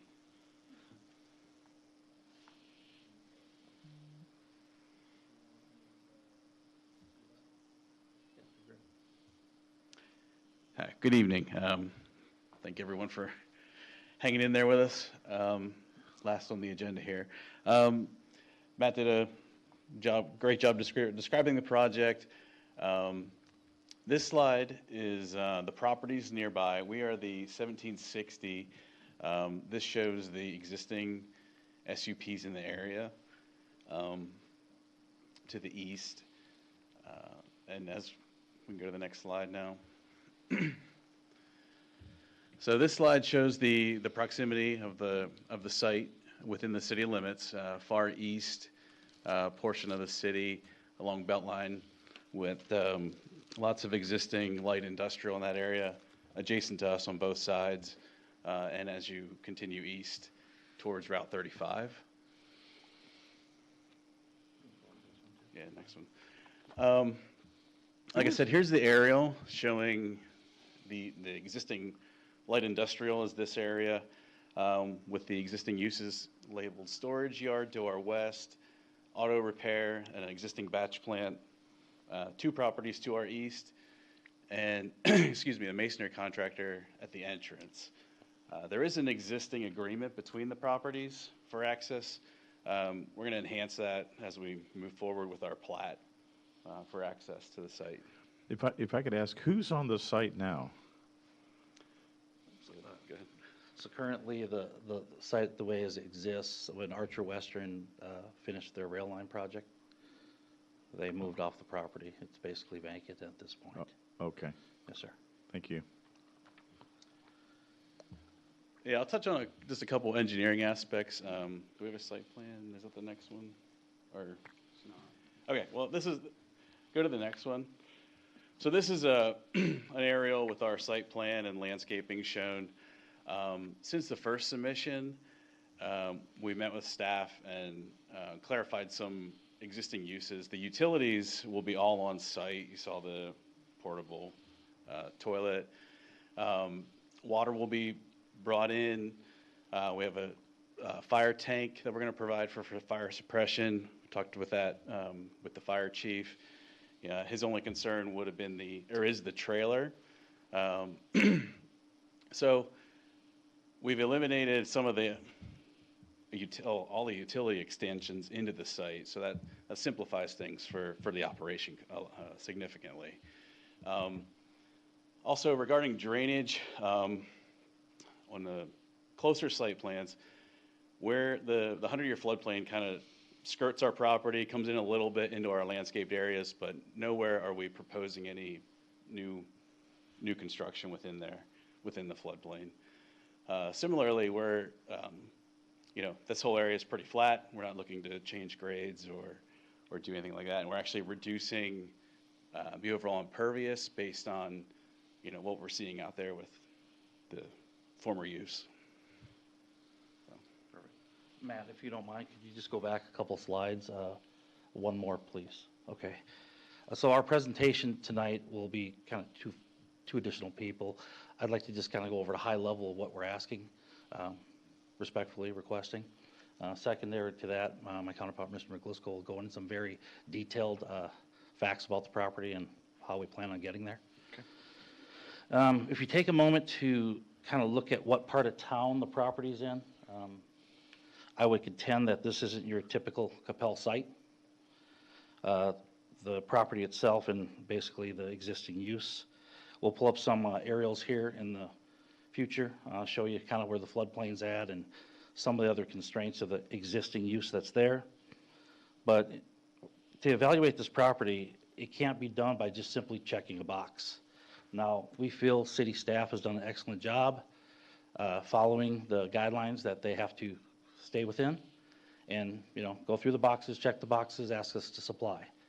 But this board in and of itself is the reason why we're here when we wanted to discuss this, because this is going to take a little bit outside of the box thinking for this piece. Due to the location of the property where it's at in Coppell, the existing use that's out there and the various uses that's out there that include a SUP for a bar and grill. Didn't know if you knew there was one there. And we're not here to argue the 2030. We respect the city's vision. We appreciate the guidelines for that. However, we need to respect the current and identify the current environment that's out there, and my counterpart will do that in detail. The current zoning uses are described on the staff report, page 1. And while Steve will go into more detail, the adjacent uses are labeled as South Light Industrial, East Light Industrial, West Light Industrial. The north is a driving range. So just to the east of our property, or west of our property, it listed as a salvage yard.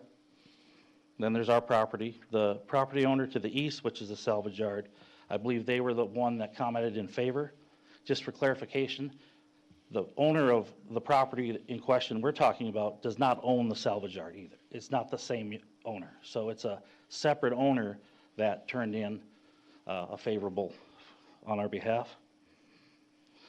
We feel that we can introduce to you tonight some key low-risk opportunities that actually have some significant upside potential, but they also have protections for the city and its residents. One comment that was made during this process is, well, we already have a batch plan. We don't need another one. There's not a lot of home building going on anymore. And I'm going to have to say, in the spirit of let the market dictate that. A little competition probably wouldn't hurt the corporate batch plant that's been out there for years. That doesn't sell to individuals. Just you got to open a corporate account, business account. But if I wanted to just simply pour a driveway from my house, I couldn't go there and get concrete. I'd have to have a corporate account. So we sell to everybody. There are two current large-scale projects that you may or may not be aware of that are in Coppell today. There is the reconstruction of CIP project for Royal Lane. That's a $20 million project that's going to be going on 26, 27. I believe Tissio is the contractor.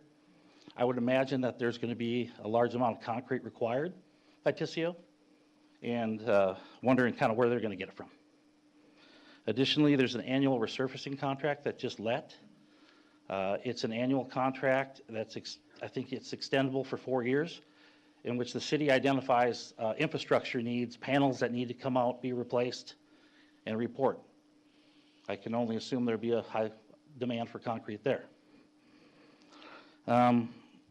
After my counterpart's presentation, I can almost guarantee you, and I'm not Joe Namath, I'm not, or Mark Messier, I'm not going to go out like that, but I'll say that you're going to see consider upside if we truly understand that there are protections built for the city.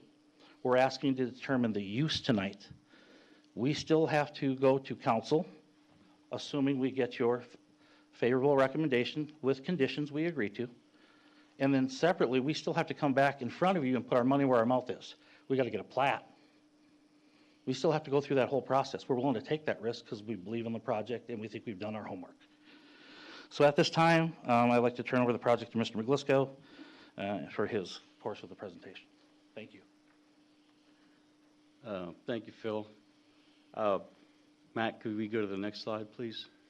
Thank you, sir. Again, this is just the overall look at the land that's existing out there right now today. This is after the rail improvements were done. This particular property doesn't have a plat. It's owned by second generation. To my knowledge, it was never platted. It's had various different uses for equipment storage, for the railroad construction, and these types of things over time. So right now, it's just vacant. Next slide, please. Next slide. We saw this one a little bit already. So one of the big pluses that we see with this use is currently out there, it's vacant, so there's no sales tax being generated. There's very, very little property tax being generated. Coming off the Coppell's website, it mentions that, you know, over the last 5 or 6 years or so, there's been a very large reduction in sales tax revenue to the impact of a $20 million loss. General fund expenditures, however, has continued to increase 3% a year. Some of the mitigation that was put in place, it looks like guys back in 2019 did a great job reducing line items in the budget. There's been a hiring freeze. I think it mentioned that one of the main mitigation efforts was to raise property taxes through the appraisal district with values on the homes each year by 3.5%, which is what's max allowed by law, and then new construction and development. So the city council over time has done a very good job trying to find great ways to mitigate these big losses. And if you go to the next slide, Matt. Those are just details. Go to the one more slide. So currently out there, if you go to the Dallas CAD, the property right now, and you go over a 5-year period, it's going to bring in $3,000 in property taxes for the city. So, you know, that can be used in the general fund or wherever it needs to go and be helpful, but it's not a very big amount of money. It's kind of a big drop in the bucket. Also, there's a monopoly on concrete. You have higher costs. You have more difficulty in use. Concrete has a shelf life, so once you order it and it's mixed, it only can last for a certain amount of time per cog specs before it's no good anymore. It has to be thrown away. And so if the trucks come from too far away or traffic is too bad for them to get here within that time frame, the concrete's returned as unusable. Looking at what we would do with the SUP if we're there with our batch plant, the property tax goes up significantly due to the business property to about $94,000 a year. The sales tax, using Coppell sales tax, and what we typically have in our performer for these plants brings in about $3.6 million in sales tax revenue at 5 years. So combined, we're looking at about $3.7 million that could be brought into the city. over that 5-year term. Next slide, please. These are just details showing the math, as it were, to get to those numbers. You can forward again, please, Matt. And one more time. Excellent. So the existing SUPs that we have out there, there's 2 telecom SUPs, and there is a restaurant, sports bar and grill SUP out there. The existing batch plant does not have an SUP.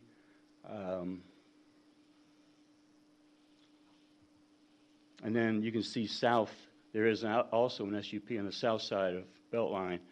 That's a storage unit that's, I believe, fairly new. Next slide, please.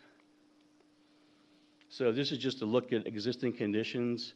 I know I have been in Coppell for quite a while, and I hardly ever go down this way, so I'm not familiar, before I started working on this project, with this part of Coppell.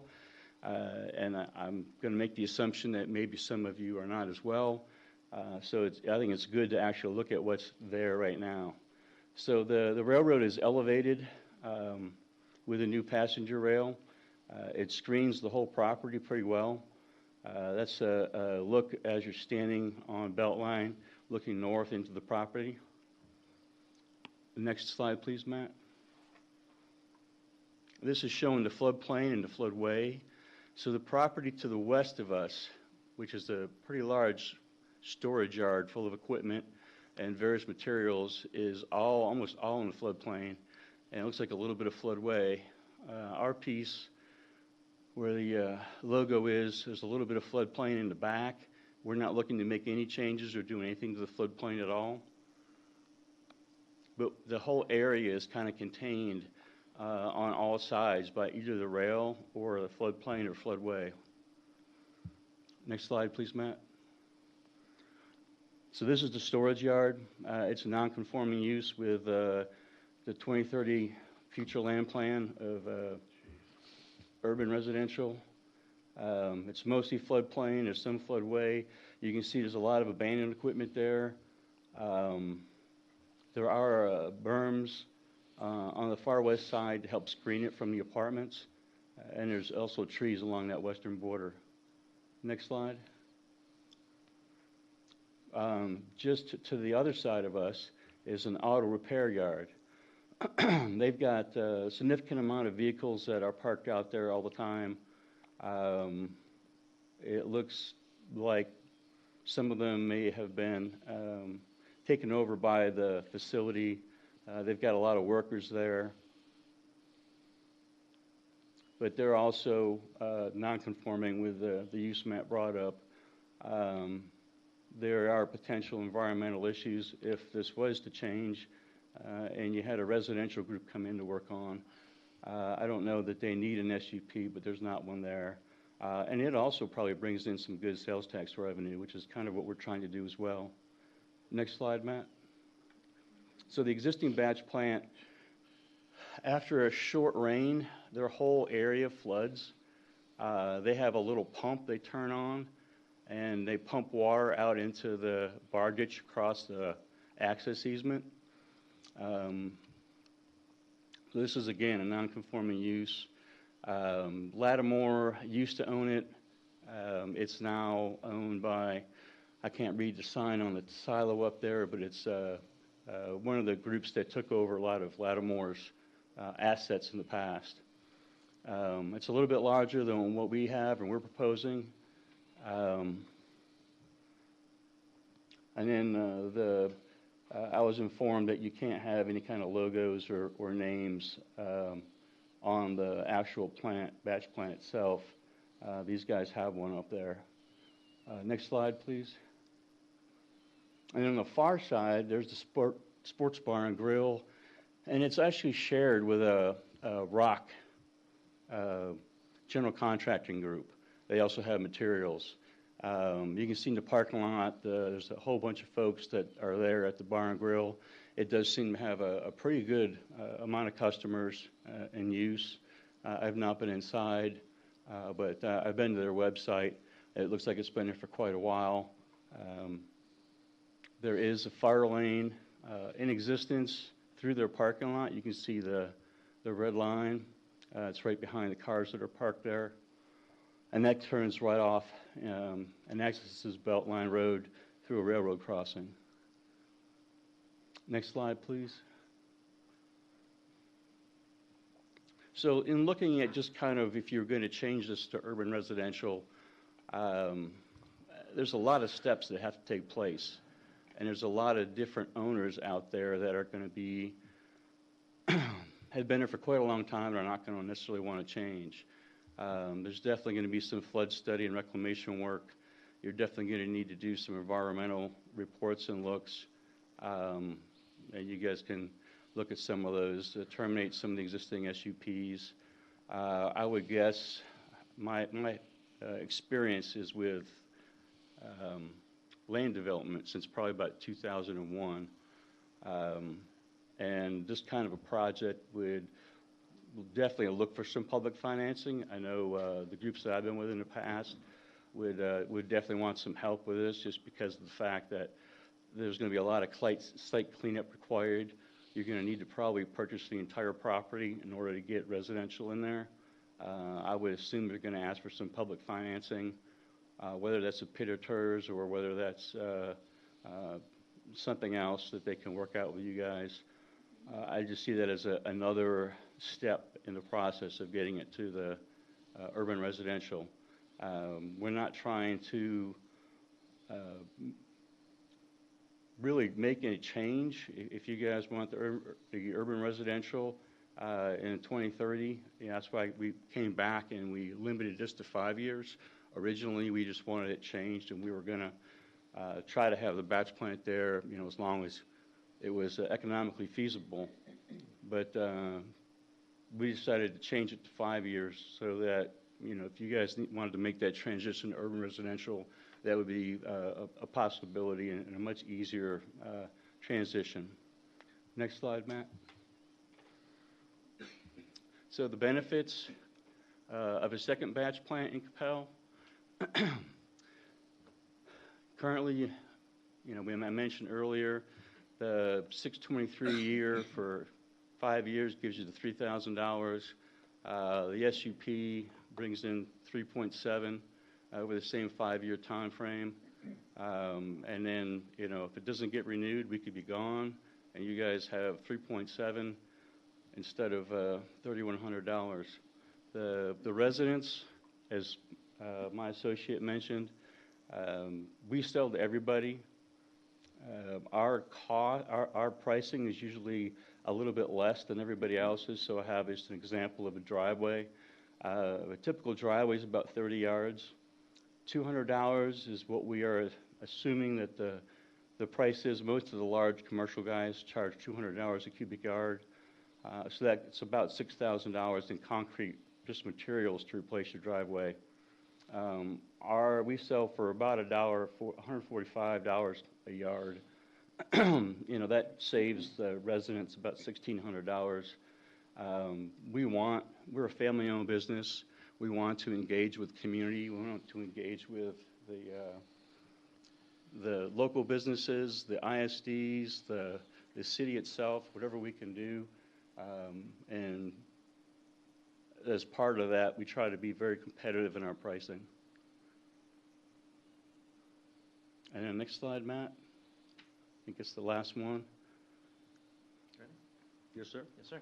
Well, thanks, Steve. The good thing, it's not 2030. We've got some time.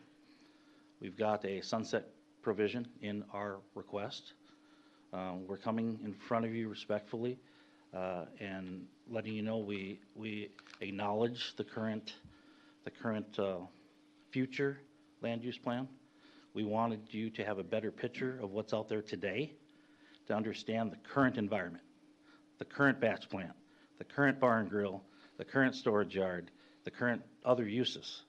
Our approach isn't to go beat up our neighbors so that we can get a batch plant, but we have to have you understand that this site doesn't fit in a perfect box. I can't turn anything over to staff and they can check the boxes. What I can ask is conditions allowing us to move forward by determining that the use is acceptable for that window with a sunset clause And then I've got to come back in front of you. Well, for that, I have to go in front of council and convince them, assuming that you give us a favorable recommendation to move forward with conditions. And then I have to come in front of you again. And when I have to come in front of you again for the plat, there will be no, we didn't get this done, we don't have this. It will all be done because we have to prove that the site can be developed for the use. So again, we have a TCEQ permit in hand. So to answer any questions about any environmental concerns, dust, any of that stuff, we have a TCEQ permit in hand. And we do that for every one of our sites, and we have an outstanding track record with the TCEQ. Clean and orderly, respectful of the city. Our plants typically include water trucks, which this one will. We look at a $5 million initial investment with a state-of-the-art plant, day one. Brand new mixer trucks, 2025s. We're not going to bring a bunch of old 1980 mixer trucks in. We're going to bring in a brand new sweepers, brand new water trucks, and everything we need to operate the plant. We feel that the uptick in projected revenue is real. It's based off actual production, based off cubic yardage that can be produced at the plant, and based off need. We do this every day. We know that this is something that y'all need to consider, and we respectfully request that you consider it with the conditions, knowing that we come in front of you. We still have to prove everything to you with the plat, by getting the plat, and we agree to the conditions. Thank you. Okay. Thank you very much for the presentation there. Didn't realize those numbers were that big there, but my concern goes to the dust and those things. So help me understand that. With the prevailing wind coming out of the southwest, that's going to put it over the golf course and into that residential development. So our plants are regulated, and again, through the TCEQ. We have a brand new plant that we're putting in that has additional state-of-the-art dust scrubbers. Some of that nomenclature and some of that shop drawings and descriptions were submitted to staff. But again, we're talking about a state-of-the-art plant. We control dust the best we can. There's scrubbers. There's a part of the plant. It's part of the process. So we can control it as good as, we can control the dust on this plant as good as or better than the existing plant. I can promise you that, just based off the technology. So we're very sensitive to that. We're very sensitive to our neighbors, and we have an excellent track record with the TCEQ to prove my words. Thank you for that. So I think one of the issues I have here is what I hear from staff here is that most of the submittals were insufficient, inadequate. You guys are kind of, I feel like our hands are being a little bit tied here. Is there a rush to get this approved today? Or it sounds like this was sort of a partial submittal, is kind of the way it sounds. I think we respectfully disagree with the completeness comment. We submitted site plans. They were revised from the original submittal. And as I mentioned on utilities, we reduced the scope of the utilities. The landscaping plan, the only comment on the first submission was that it needed to be on one sheet, like just change the scale. We recreated that plan on one sheet with the same plantings. So like, it's the same plan that was submitted originally and received. The only comment, like I mentioned, was the scale of the drawing. You know, I think we've proven, as we've gone back and forth since we took the project over, we're responsive to staff. You know, they've made requests. We've adjusted. I know we're up against the timeline with the review schedule and everything.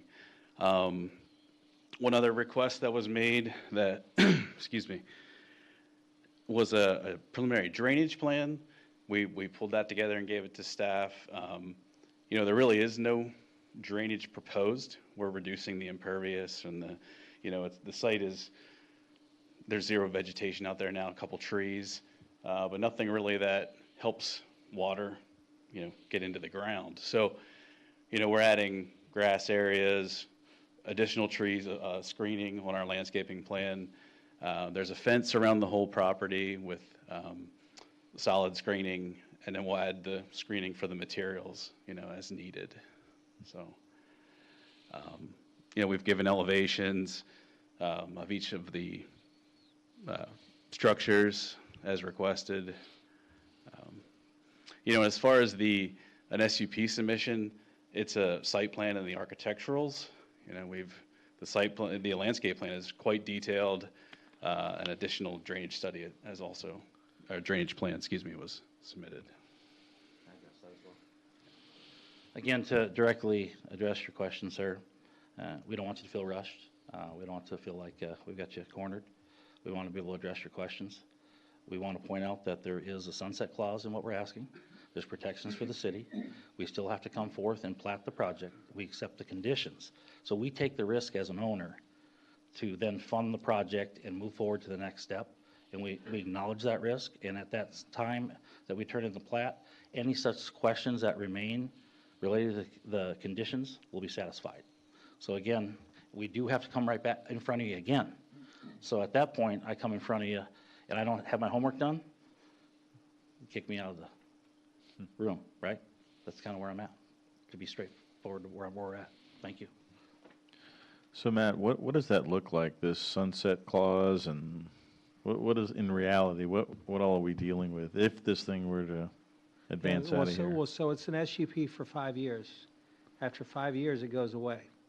So they have to come back and renew it in 5 years, or they have to vacate the site.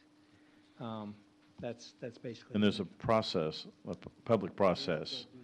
Yeah. Mhm. Yeah. Okay. Speak into the microphone there. We have to go back through the process, because it'll be a change in zoning, just like you did earlier tonight with the STR. Okay. And what is staff's response to the applicant presentation tonight? I mean, have you heard anything that encourages or changes your thoughts and staff recommendation or anything? No, not at all. We still recommend denial. It's not in conformance with our future vision for the area. It's just prolonging the use is already out there. Yeah. Okay. Any questions of staff or the applicant by the commission? Kent, why don't you go first? Thank you, sir. Matt, given the existing uses that are out there, I mean, and the urban residential neighborhood zoning. Yeah, urban residential neighborhood is the future land use vision for the area. It's zoned light industrial. So it already has a industrial vibe to it, but the future vision is to convert over from light industrial. How would you see that happening with the existing commercial that's there? I mean, Right. Well, so when we adopt a comprehensive master plan, we go through the community, we go through stakeholder meetings, we have a bunch of vetting that goes into it, and we establish a future land use plan for the entire city. It doesn't always match the zoning, and so it takes time. And this is just one use that's perpetuating that, or it's taking away from the change, right? So we don't want to prolong the uses out there. This is right next to a golf course. It's right next to, we've got multifamily, which is about 1,000 feet away. We've got,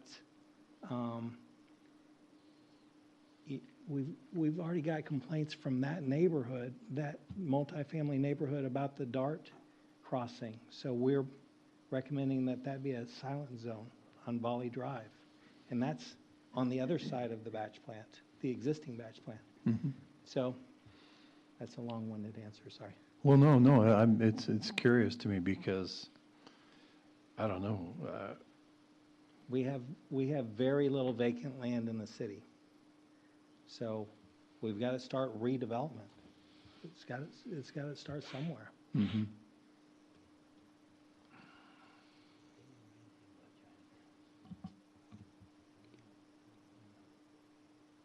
So one question for the applicant, excuse me. So from a timeframe standpoint, is 5 years the minimum Or would you consider something less than 5 years?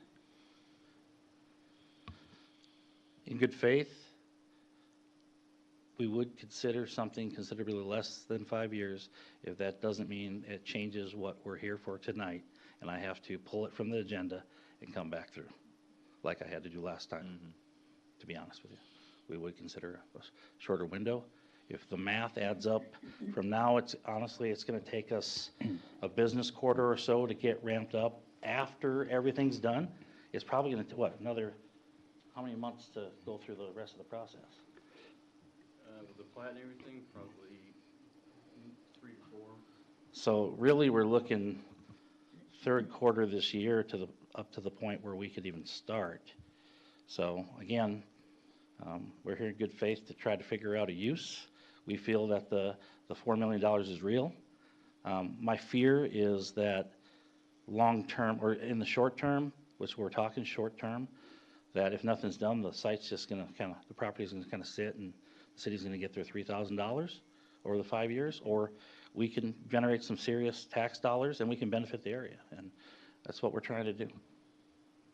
I hope that answers your question. Yeah, yes, thank you. And it's certainly the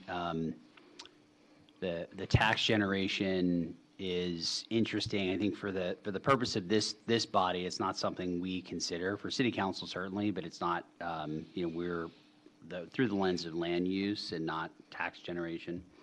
So then my question for Matt, in terms of the surrounding properties, so it sounds like some of them have SUPs, some of them do not. Is that because of sort of the length of time they've been on the property or when they started and so forth? Yeah, most likely. If they don't have an SUP for something that requires an SUP, then it's a legal non-conforming or illegal non-conforming. I don't know. I guess Bob would. Legal non-conforming. Or would it just predate the SUP process? Which makes it legal non-conforming. Well, all this property was owned by Johnny Thompson and Steve Kimbrell together, and it's been this industrial. It's actually cleaner now than it used to be, I will say that, but it's always been an issue and a problem for us. And as Mr. Thompson was a spirited member of our community, and he was difficult to deal with. And this property's been in this condition since I got here in 1979. Okay. Thank you. Yep. Any other questions of the applicant, the commission? Yeah. Sue? Quick question. So traffic in and out of the site, should you proceed, what would the traffic look like in and out of there? Is that concrete trucks in and out? Is that 50 trucks, 100 trucks, 1,000 trucks? And I think based off our projections, it's going to obviously based on the volume of the day, but currently we'd have 5 trucks allocated to the site. They turn on depending on where they're going, but they turn not any quicker than an hour. So if they're getting 3 loads a day, their target is, so 15 back and forth versus what's out there right now. Again, with the existing plant and the other traffic, I can't speak to that. But to answer your question, I hope that answers your question.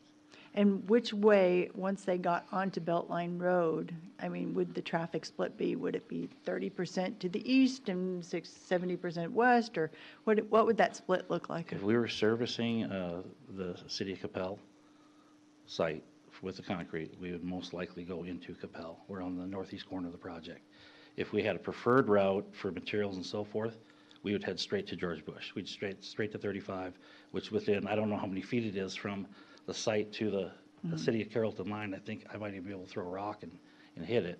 Yeah. So we would head that way, and that is a major roadway. That is I mean, it's all improved. So we would be go ahead. We have a contract with Dallas ISD, don't we? Yeah, we do. Yes, we do. So the one thing that we talked about, we have a contract with various municipalities and ISDs, and one of them is DISD. So we do a handful of work for them. So, some of this concrete is going to benefit the local ISD. It's going to benefit us, right? We're a contractor, a concrete supplier. I'm not going to tap around that, but it's going to serve a better cause. We truly feel, because it's going to be benefiting the ISDs and other projects that I think are not being properly serviced now. To Mr. McGlisco's comment about the timing of concrete, that's a COG spec. And as the temperatures come up in the summer, as you may or may not know, that travel time, that concrete's expired in just a matter of time. It's wasted effort. So that's why I think the first time we were here, I was asked why this site. That's one of the reasons why it makes it an ideal site, considering it's in a light industrial part of town. And then deliveries of material, and what are those materials? So the elements of rock, sand, cement. The cement comes in sealed pneumatic, trucks. It gets blown in from the truck into the plant. All of that material coming in is covered under the TCEQ permit for clean air. Rock, sand, cement, water. And how many trucks a day is that? It's going to vary on the amount of yardage. So what we typically try to do, each plant has what we call a cement pig. It holds cement, and we have bins. So what we typically do is we'd set up our trucks. If you're asking, are we going to have trucks running in and out every day? Not necessarily. It's going to depend on the orders, and it's going to depend on the mix design. It's going to depend on, but we fully, our day one would be to have everything stocked, and then we'd have to replace it as needed. I can't give you an exact number, fortunately. Okay, thank you. Is access to this property over by the sports bar? Is that across from Ledbetter? Is that where the only access is now?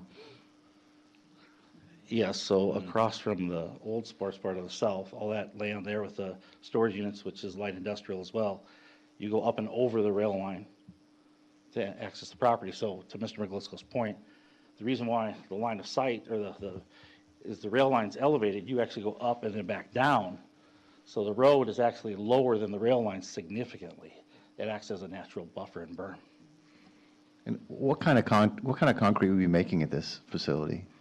You'd be using any plasticizer or accelerants or anything like that? Our target market for this is just standard rock, sand, cement, water for roadway repairs is typically patios, driveways, those type of things. We don't envision this being a commercial site where we're pouring for commercial buildings. That's not really what our MO is. But again, I won't speak out of both sides of my mouth in front of this commission. If someone came in and wanted to purchase concrete, we're open to the public, so we would sell it to them as well. But our primary mix is, in fact, for roadway and sidewalks and so forth. Standard mix.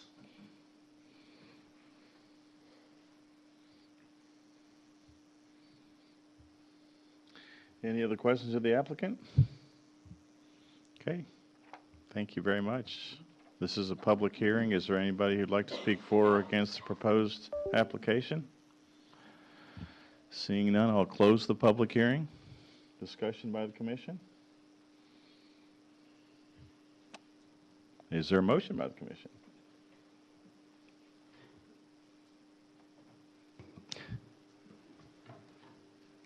Okay, we got a green light. Yes, Mr. Chairman. I will move to deny the special use permits, 1271 light industrial and industrial special district land use plan amendment and special use permit for a concrete batch plant.